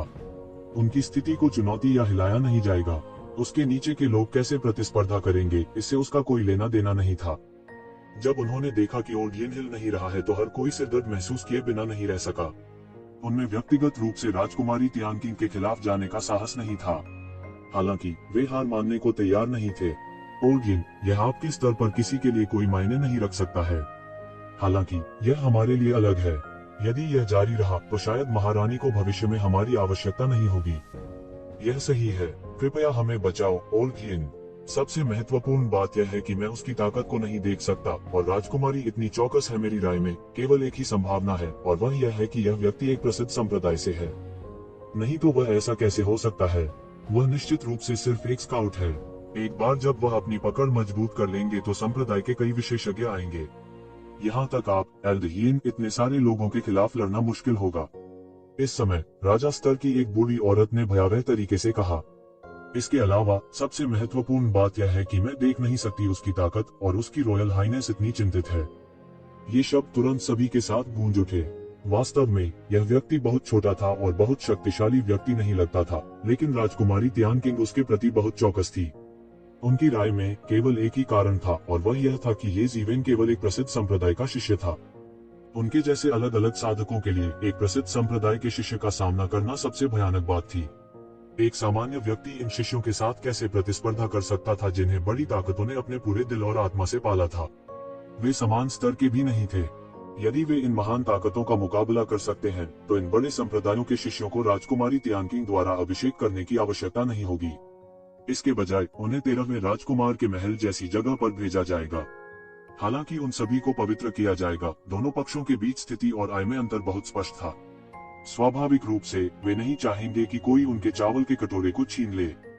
उन शब्दों को सुनने के बाद ओल्डियन, जिन्हें मूल रूप से कार्रवाई करने में कोई दिलचस्पी नहीं थी, झिझकने लगे। हालांकि वह पहले ही गहन जीवन अवस्था में कदम रख चुका था, फिर भी वह एक ढीला ढाला साधक था। अन्य ढीले कृषकों की तुलना में जो अभी तक गहन जीवन अवस्था तक नहीं पहुंचे थे, वह स्वाभाविक रूप से एक संप्रभु था जो हर चीज पर शासन करता था। उनकी इच्छा के विरुद्ध कोई नहीं जा सकता था। हालांकि सब कुछ अलग होता अगर दूसरा पक्ष किसी बड़े संप्रदाय का शिष्य होता। यहाँ तक अगर वह इस व्यक्ति का सामना भी करता तो वह बहुत संयमित होता, दूसरों की तो बात ही छोड़ दें। इसके अलावा अगर इस बड़ी ताकत ने बड़ी संख्या में लोगों को बसने और अपना गुट बनाने के लिए भेजा, और इन लोगों को खदेड़ दिया गया, तो वह दुर्जय ताकत होने पर भी अकेला हो जाएगा। वह अब की तरह स्वतंत्र और बंधन मुक्त नहीं रहेगा। आप ठीक कह रहे हैं। चाहे कुछ भी हो, ये कजिवेन ने राजकुमारी तियानकिंग को बार बार मना किया है। वह बहुत अहंकारी है। मुझे जाने दो और उसे मारो। मैं उसे समझा दूंगा कि यदि वह राजकुमारी के महल का पवित्र अतिथि बनना चाहता है, तो उसे यहाँ के नियमों का पालन करना होगा। यह ऐसी जगह नहीं है जहाँ वह जो चाहे कर सकता है, ओल्डियन ने तुरंत कहा। हालांकि इस अनुमान की केवल एक छोटी सी संभावना थी, लेकिन अगर केवल एक छोटी सी संभावना भी होती तो वह ऐसा नहीं होने देता। अन्यथा वह बहिष्कृत होने से बहुत दूर नहीं होगा। यह सही है ओल्डियन, हम आपका समर्थन करते हैं।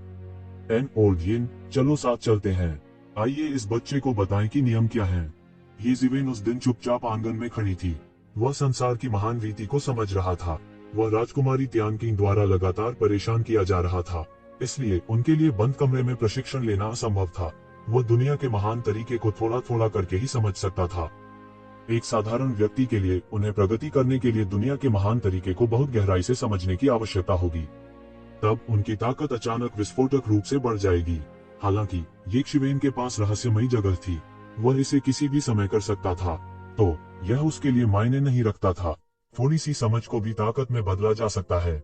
हालांकि वह तब भी कुछ हैरान था जब उसने घुसपैठ करने वाले पवित्र मेहमानों को देखा। जब उन्होंने इन समर्पित विशेषज्ञों को टूटते हुए देखा तो येज़िविन थोड़ा आश्चर्यचकित हुआ। किसी को यह जानना चाहिए कि उसका इन समर्पित विशेषज्ञों के साथ कोई व्यवहार नहीं था। वह उनके साथ कोई लेन देन नहीं करना चाहता था। इसलिए जिस दिन वह आया था उसके बाद से उसका उनसे कोई संपर्क नहीं था। यह कहा जा सकता है कि वह एकांत में रहता था। वास्तव में यह भी कहा जा सकता है कि वह बाहर नहीं आना चाहता था। उसने अभी कुछ महीनों के लिए प्रिंसेस मैंशन में छिपने की योजना बनाई थी। मरे हुए आत्मा उन्माद शुरू होने पर वह निकल जाएगा। उन्होंने लंबे समय तक प्रिंसेस मैंशन में रहने की योजना नहीं बनाई थी, इसलिए उन्हें इन समर्पित विशेषज्ञों के साथ अच्छे संबंध बनाने की आवश्यकता नहीं थी। वह उनसे मिलना भी नहीं चाहता था। हालांकि वह कुछ समझ गया जब उसने इन समर्पित विशेषज्ञों को अपने दरवाजे पर आते देखा। कुछ चीजें ऐसी थीं जिन्हें वह चाहकर भी टाल नहीं सकता था। यह कुछ ऐसा नहीं था जिसे वह चाहकर भी नजरअंदाज नहीं कर सकता था। क्या मैं जान सकता हूँ कि तुम इस बार मेरे द्वार पर क्यों आए हो? येशिवेन ने उदासीनता से पूछा। इससे मूल रूप से खतरनाक उपासक एक दूसरे को निराशा में देखने लगे। यह बकवास सिर्फ घमंडी नहीं था। क्या ऐसा हो सकता है कि उसे इसका बिल्कुल भी आभास न हुआ हो? इस समय उन्हें याद आया कि जब से वह अंदर आया था इस बच्चे ने उनका अभिवादन भी नहीं किया था। येशिवेन उनके साथ कोई व्यवहार नहीं करना चाहती थी। हालांकि उनकी राय में यह अहंकार का संकेत था। क्यों? तुम इतने अहंकारी क्यों हो? आप हमें पूरी तरह से कैसे अनदेखा कर सकते हैं? बच्चे, तुम्हें पता होना चाहिए कि तुम अब कहाँ खड़े हो। चूंकि तुम राजकुमारी हवेली के समर्पित विशेषज्ञों में शामिल हो गए हो, इसलिए तुम्हें हमारे नियमों का पालन करना चाहिए। इतने में राजा स्तर की बुढ़िया ने कुटिल ढंग से कहा। उसने येशिवेन को एक अमित्र भाव से देखा। नियम? कौन से नियम? मैं उनके बारे में क्यों नहीं जानता? येशिवेन ने उदासीनता से कहा। उसके मुंह के कोने में एक तिरस्कारपूर्ण मुस्कान तैर गई। इस समय वह पहले ही अनुमान लगा चुका था कि ये लोग क्या सोच रहे हैं। बच्चे, चूंकि तुम यहाँ आए हो तो तुम्हें हमारे नियमों का पालन करना चाहिए। जब मैं हो तो वैसा ही करो जैसा रोमन करते हैं। यह मत सोचो कि तुम जो चाहो वो कर सकते हो सिर्फ इसलिए कि तुम राजकुमारी तियानक्विन के पक्षधर हो। एक और राजा स्तर का विशेषज्ञ खड़ा हुआ और बोला। जाहिर तौर पर वो येशिवेन के अहंकारी व्यवहार से बहुत जलता था। क्यों? उसे ऐसा करने का अधिकार क्यों है? सीधे मुद्दे पर आ जाओ। मेरे पास तुम्हारे साथ खेलने का समय नहीं है, येशिवेन ने सीधे कहा। तुरंत इन उपासकों को खून की उल्टी करने की इच्छा हुई। वे इतने दबंग तरीके से यहाँ आए थे, लेकिन उनके मुंह में यह मजाक बन गया था। यह ऐसा था जैसे एक बच्चा अपने साथ खेलने के लिए एक वयस्क की तलाश कर रहा हो, लेकिन वयस्क ने कहा, मत खेलो, अच्छा बनो, चाचा व्यस्त हैं। यही वह भावना थी जिसने उन्हें अपमानित महसूस कराया। यह सही है, यह एक घोर अपमान था। मनुष्य, बहुत अहंकारी मत बनो। हालांकि तुम्हें महारानी द्वारा वापस लाया गया था, तुम हमारी नजरों में कुछ भी नहीं हो। राजकुमारी की हवेली में कई सक्षम लोग हैं, तुम कुछ भी नहीं हो। अगर तुम समझदार हो, आप हमारे निर्देशों को बेहतर तरीके से सुनेंगे, नहीं तो हम तुम्हें सबक सिखा देंगे। इस समय एक शेर की पीठ और एक भालू की कमर वाला एक हट्टा कट्टा आदमी बाहर चला गया। जब वह चला तो उसके हर कदम से पूरी जमीन हिल गई। येशिवेन एक नजर में देख सकती थी कि यह स्पष्ट रूप से एक काला भालू दानव था। वह नहीं जानता था कि उसके शरीर में किस प्रकार के दानव पशु का रक्त दूषित हो गया था, लेकिन वह पहले ही राजा स्तर तक साधना कर चुका था। ऐसी साधना को प्राचीन काल में भी दानव राजा माना जा सकता था। हालांकि येशिवेन अपने दिल में थोड़ा नाराज था, क्योंकि वे उसके दरवाजे पर आते रहते थे। राजकुमारी तियानक्विन इस अवधि के दौरान कई बार उनके दरवाजे पर आई थी और वे बंद कमरे में प्रशिक्षण में भी नहीं जा पाई थी। वह पहले से ही थोड़ा चिढ़ गया था और ये उपासक इस समय और भी अधिक आक्रामक थे, जिससे वह थोड़ा क्रोधित हो गया। इस समय वह कैसे नहीं देख सकता था कि इन उपासकों को स्पष्ट रूप से डर था कि वह राजकुमारी तियानक्विन के पक्ष को विभाजित कर देगा। इसलिए वे चाहते थे कि वह आज्ञाकारी रूप से उनके सामने आत्मसमर्पण कर दे। वह इतना गुस्से में था कि उसे हंसने का मन हो रहा था। उनके लिए राजकुमारी तियानक्विन का पक्ष लेना एक जीवन बदलने वाला अवसर था, लेकिन उनके लिए यह केवल महत्वहीन था। हालांकि वह उन्हें यह कैसे समझा सकता था?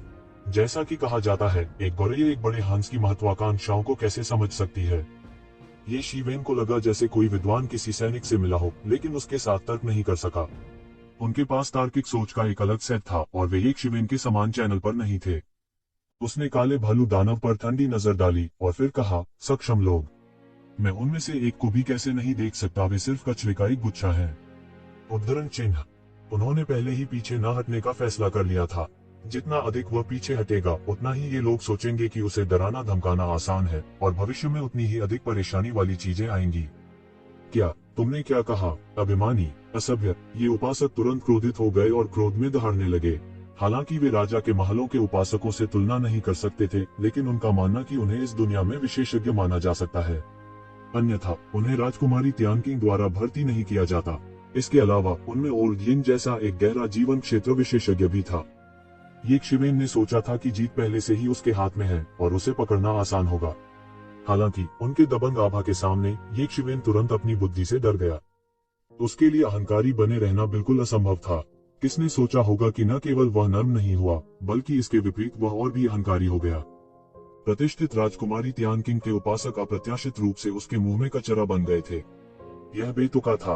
अंकल तो सह सकते थे, लेकिन आंटी नहीं। मैं बकवास नहीं कर रहा हूँ। यदि तुम वास्तव में इतने उपयोगी होते तो राजकुमारी तियानकिंग मुझे क्यों ढूंढती? येजिवेन ने अपने मुंह का कोना ऊपर उठाया और तिरस्कार पूर्वक कहा।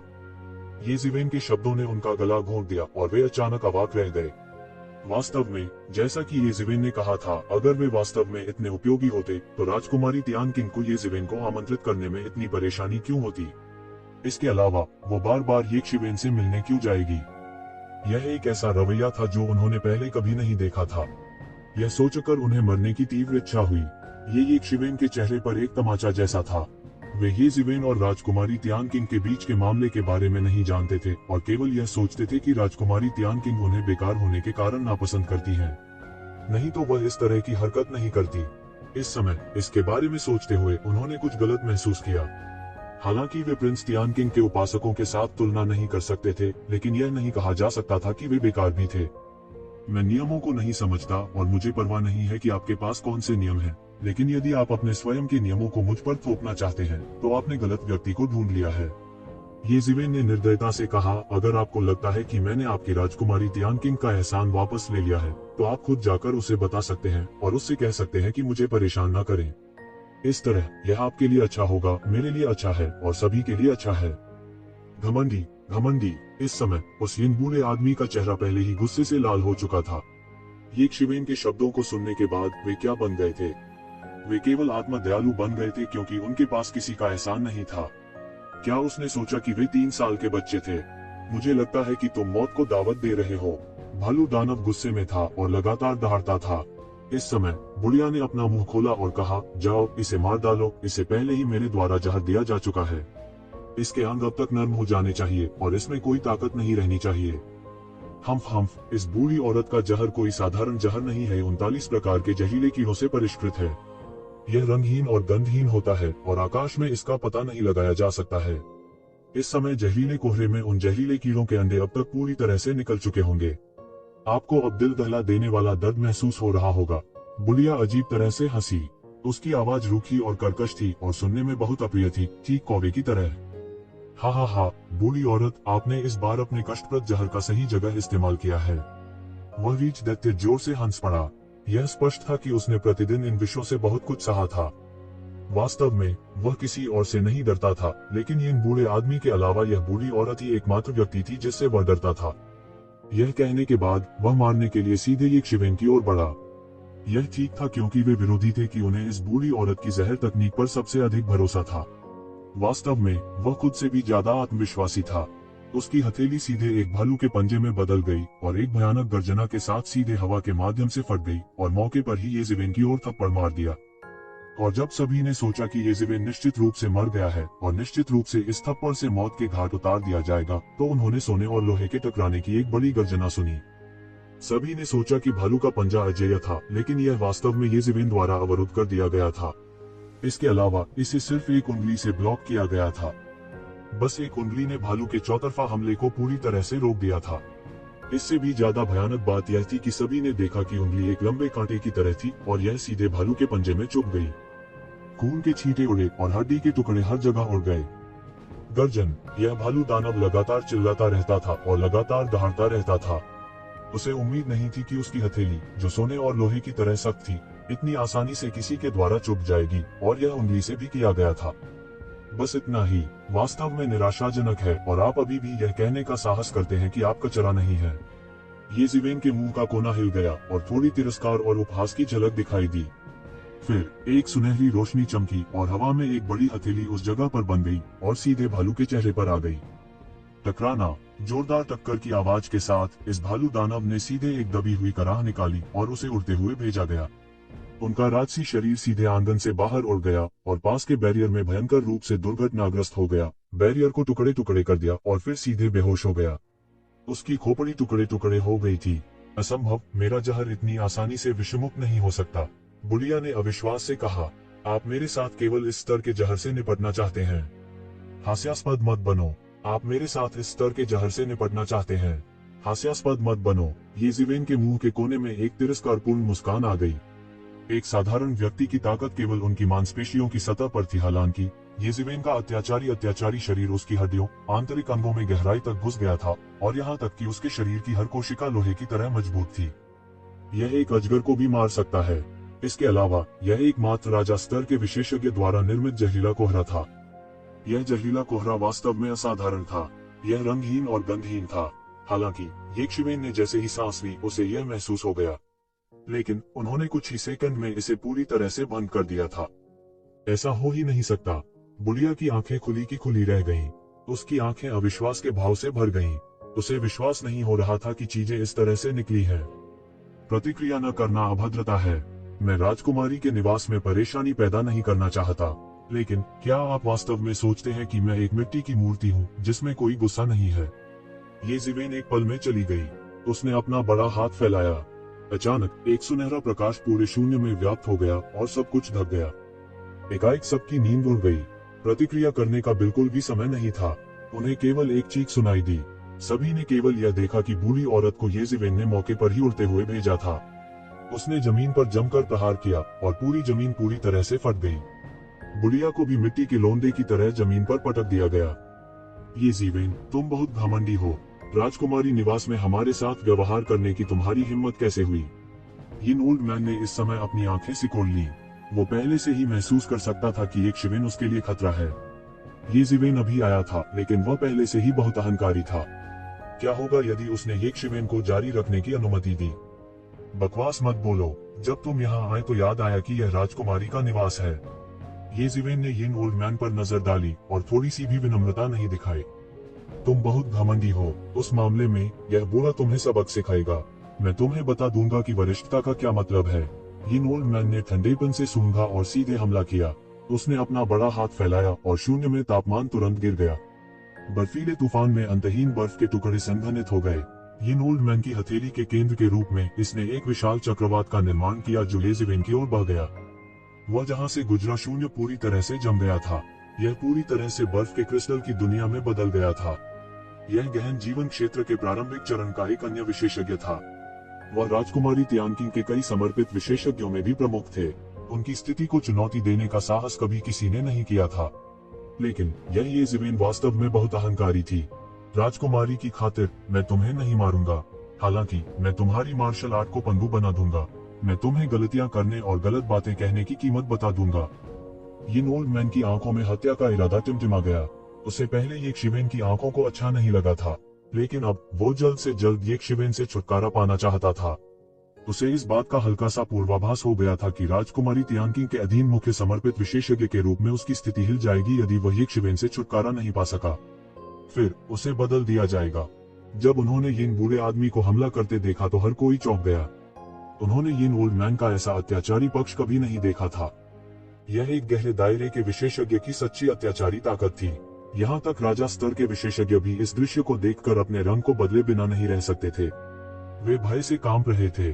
वे समझ सकते थे कि यदि एल्डर यिन उन सभी को मारना चाहता है तो वह ऐसा आसानी से कर सकता है। उनके बीच हैसियत का अंतर बहुत अधिक था। इस मौके पर एक बार फिर सभी ने खुशी मनाई। उन्होंने यिन ओल्ड मैन की स्थिति को चुनौती देने की कोशिश नहीं की थी, अन्यथा वे एक बहुत ही बदसूरत मौत मर गए होते। गहन जीवन अवस्था विशेषज्ञ वास्तव में भयावह रूप से मजबूत हैं, विशेष रूप से ओल्ड यिन जो पहले से ही कुछ हजार वर्षों के लिए गहन जीवन चरण में कदम रख चुके हैं। उनकी साधना लंबे समय से एक अकल्पनीय स्तर तक पहुंच चुकी है। यह सही है, इस बार येज़ेवेन मरने वाली है। हम्फ, उसे अहंकारी होने दो। मेरी मार्शल आर्ट को पंगु बना दो। मैं देखना चाहता हूँ कि तुम क्या करने में सक्षम हो। येज़ेवेन ने उपहास किया। उसकी आंखें बर्फ की ठंडी अमर तलवार की तरह थी जो हर चीज को भेद सकती थी। वह यिन ओल्ड मैन की कुचलने वाली प्रभावशाली आभा से डरता नहीं था। बोलते हुए उसने एक हाथ से विशाल आकाश को खोल दिया। उसकी ओर आ रहा बर्फीला तूफान चक्रवाती तूफान मौके पर ही टुकड़े टुकड़े हो गया। उसकी सुनहरी रोशनी लहर की तरह थी। इसने सब कुछ कुचल दिया। उसे कोई नहीं रोक सका। क्या येज़ेवेन के अचानक विस्फोट से यिन ओल्ड मैन चौंक गया। उसे उम्मीद नहीं थी कि येज़ेवेन इतने अत्याचारी तरीके से उसके हमले को तोड़ पाएगी। यह अकल्पनीय था। गहन जीवन क्षेत्र, आप गहन जीवन क्षेत्र में भी हैं। ओल्ड यिन ने कुछ चौंकते हुए कहा। येज़ेवेन अभी भी एक शांत उपस्थिति थी और एक गहन जीवन क्षेत्र विशेषज्ञ से संबंधित आभा का थोड़ा सा भी प्रकट नहीं किया। हालांकि वह तुरंत यह निर्धारित कर सकता था कि यदि येज़ेवेन गहन जीवन क्षेत्र विशेषज्ञ नहीं थे तो येज़ेवेन इतनी आसानी से अपने हमले को कैसे तोड़ सकती थी। राजा मंडल का सबसे मजबूत विशेषज्ञ भी ऐसा नहीं कर सका। यिन ओल्ड मैन के शब्दों ने अन्य समर्पित विशेषज्ञों को झकझोर दिया। येज़ेवेन वास्तव में गहन जीवन क्षेत्र में थी। वे नहीं बता सके, वे बिल्कुल नहीं बता सके। वास्तव में वे एक राजा स्तरीय विशेषज्ञ की ताकत को देख ही नहीं सकते थे। यदि इस तथ्य के लिए नहीं कि वह विशेष रूप से राजकुमारी तियानकिंग के पक्षधर थे तो उन्होंने उस पर कोई ध्यान नहीं दिया होता, भले ही वह सड़क के किनारे खड़ा हो। हालांकि यह वह व्यक्ति था जिसने उन्हें एक अत्यंत महत्वपूर्ण सबक सिखाया था। दो राजा स्तरीय विशेषज्ञ उसके द्वारा छोटे चूजों की तरह पराजित हो गए थे। ऐसे व्यक्ति के लिए गहन जीवन स्तर पर न होना असंभव था। हालांकि यह उतना ही है जितना आप जा सकते हैं। यह मेरे सामने अर्थहीन है। भले ही आप गहन जीवन क्षेत्र में हों, भी हजारों साल की साधना सब कुछ कुचलने के लिए काफी है। ओल्ड यिन ने ठंडे स्वर में कहा। उसे विश्वास नहीं हो रहा था कि येज़ेवेन इतना मजबूत था। यिन ओल्ड मैन ने एक बार फिर अपनी हथेली येज़ेवेन की ओर मारी। हवा और बर्फ के बीच एक शक्तिशाली सेना की आभा थी। टकराना, टकराना, टकराना। तीव्र टक्करों की एक श्रृंखला शुरू हुई। यिन ओल्ड मैन ने येज़ेवेन पर बमबारी जारी रखी। हालांकि येज़ेवेन ने हार नहीं मानी। उसने बिल्कुल भी रास्ता नहीं दिया और सीधे यिन ओल्ड मैन से लड़े। बड़े बड़े विस्फोट हुए। डरावने उतार चढ़ाव के कारण प्रिंसेस मैंशन के जादू में जान आ गई। लड़ाई का पैमाना ऐसा था कि उन दोनों ने पूरी ताकत नहीं झोंक दी। अन्यथा दो प्रोफाउंड लाइफ रियलम विशेषज्ञों के बीच की लड़ाई आकाश को ढहाने और पृथ्वी को फटने के लिए पर्याप्त थी। देखने वालों को विश्वास नहीं हो रहा था कि ओल्ड यिन, जिसने हजारों वर्षों से खेती की थी, का पलड़ा भारी होना चाहिए था। हालांकि येज़ेवेन ने उसे इतनी जोर से पीटा था कि उसकी सांसें फूल गई थीं। वास्तव में वह बार बार पराजित हुआ था। यिन ओल्ड मैन रक्षा की एक भी पंक्ति का बचाव नहीं कर सका। उस पर सीधे येज़ेवेन ने बमबारी की थी। यिन बूढ़ा पीछे हटता रहा। उसका पुराना चेहरा अब लाल हो गया था। यह येज़ेवेन की बमबारी का परिणाम था। इस समय वह यह देखकर भयभीत था कि उसके सामने येज़ेवेन एक मानव आकार के टायरानोसोरस की तरह था। जिस ताकत पर उसे गर्व था वो येज़ेवेन के सामने कहने लायक नहीं थी। केवल 2 या 3 चालों में ही वह पूरी तरह से हार गया। क्या तुमने नहीं कहा कि तुम मेरी मार्शल आर्ट को पंगु बनाना चाहते हो? क्या तुम्हारे पास इतना ही है? येज़ेवेन ने उसे निर्दयता से ताना मारा। इससे यिन ओल्ड मैन को ऐसा लगा जैसे वह अपना चेहरा नहीं रख सकता। जब से उसने गहन जीवन क्षेत्र में कदम रखा था तब से वह अधिकांश लोगों से दूर हो गया था। वह अलग और अलग हो गया था। लंबे समय से उनका इस तरह उपहास नहीं किया गया था। मैं तुम्हें मौत से लड़ूंगा। यिन बूढ़ा आदमी गरजते हुए येज़ेवेन की ओर दौड़ा। उसके शरीर पर रक्त और ची चरम सीमा तक जल रहे थे। उनका भव्य आभा शिखर पर चढ़ गया था। यह ऐसा था जैसे कोई भारी पहाड़ उखड़ रहा हो। यह रुकने का समय है। येज़ेवेन जोर से चिल्लाए। उसने अपनी मुट्ठी बंद कर ली और अनंत सुनहरी रोशनी घनीभूत होने लगी। यह एक सुनहरे ब्रह्मांड में तब्दील हो गया और एक जोरदार धमाके के साथ फट गया। पूरा ब्रह्मांड एल्डर यिन के शरीर से भयंकर रूप से टकराया। एल्डर यिन को तुरंत टूटी हुई डोर वाली पतंग की तरह उड़ते हुए भेजा गया। कई बाधाओं को बुरी तरह से तोड़ने के बाद वह जमीन पर गिर गया। यह अज्ञात था कि वह मर गया था या जीवित था। मौन, हर कोई हैरान रह गया। उन्होंने उम्मीद नहीं की थी कि येज़ेवेन इतनी खूंखार होगी। गहन जीवन क्षेत्र के प्रारंभिक चरण का एक विशेषज्ञ उसकी 1000 चालों का भी सामना नहीं कर सकता था। वे यह भी महसूस कर सकते थे कि स्पष्ट रूप से उसने अपनी पूरी शक्ति का उपयोग नहीं किया था। वह अभी भी कुशल अवस्था में था। उसकी नींव कितनी गहरी थी, उसकी ताकत कितनी अथाह थी। यह केवल इसी क्षण था कि उन्हें अंततः एहसास हुआ कि राजकुमारी तियानकिंग उसे इतना क्यों पसंद करती थी और क्यों वह उसे खोजने के लिए इतनी बार खुद को नीचे कर लेती थी। ऐसा इसलिए नहीं था कि वह किसी बड़े संप्रदाय का शिष्य था जैसा कि कुछ लोग सोचते थे। इसके बजाय यह इसलिए था क्योंकि उसके पास सचमुच इतनी ताकत थी। यिन ओल्ड मैन पहले से ही उनके निवास में नंबर 1 विशेषज्ञ थे। हालांकि यहाँ तक उसे भी येज़ेवेन ने आसानी से कुचल दिया था। कोई भी कल्पना कर सकता है कि येज़ेवेन कितना अत्याचारी था। ऐसे विशेषज्ञ को शामिल करना बहुत ज्यादा नहीं होगा। यह कुछ ऐसा था जिसकी वे स्वाभाविक रूप से कल्पना कर सकते थे। यह हास्यास्पद था कि वे एक शिवेन को सबक सिखाना चाहते थे, हालांकि ऐसा लग रहा था कि यह अब एक मजाक था। वे ऐसे विशेषज्ञ को नाराज नहीं कर सकते थे, चाहे कुछ भी हो। यह कुछ ऐसा नहीं था जिसे वे बिल्कुल रोक सकते थे। वही सभी कुछ सहमे हुए थे। वे ये शिवेन के साथ परेशानी की तलाश में आए थे। उन्होंने सोचा था कि कानून जनता को दंडित नहीं करता है। यहाँ तक राजकुमारी तियानकिंग भी उनका कुछ नहीं बिगाड़ सकी। हालांकि उन्होंने ये उम्मीद नहीं की थी कि एक शिवेन इतनी खूंखार हो जाएगी। उसने लापरवाही से राजा रैंक के 2 विशेषज्ञों और गहन जीवन क्षेत्र के 1 विशेषज्ञ को अपंग बना दिया था। इस पीढ़ी का इतना क्रूर व्यक्ति जनता को दंडित न करने के बकवास सिद्धांत का पालन कैसे कर सकता है? अगर वे ये ज़िवेन की जगह होते तो वे इतने अच्छे स्वभाव वाले नहीं होते। बहुत देर तक सब अवाक रहे। उन्होंने हैरानी से ये शिवेन को देखा। तभी आंगन के बाहर से तेज कदमों की आहट आई। महल की नौकरानी पहले ये शिवेन के लिए रास्ता दिखाया था, अपने चेहरे पर एक चिंतित नजर के साथ आई। उसने कहा, ओल्ड यिन कहाँ है? राजकुमारी तियानकिंग और राजकुमारी तियानकिंग फिर से आ गए हैं। ओल्ड यिन को व्यक्तिगत रूप से जाना चाहिए और स्थिति को दबा देना चाहिए।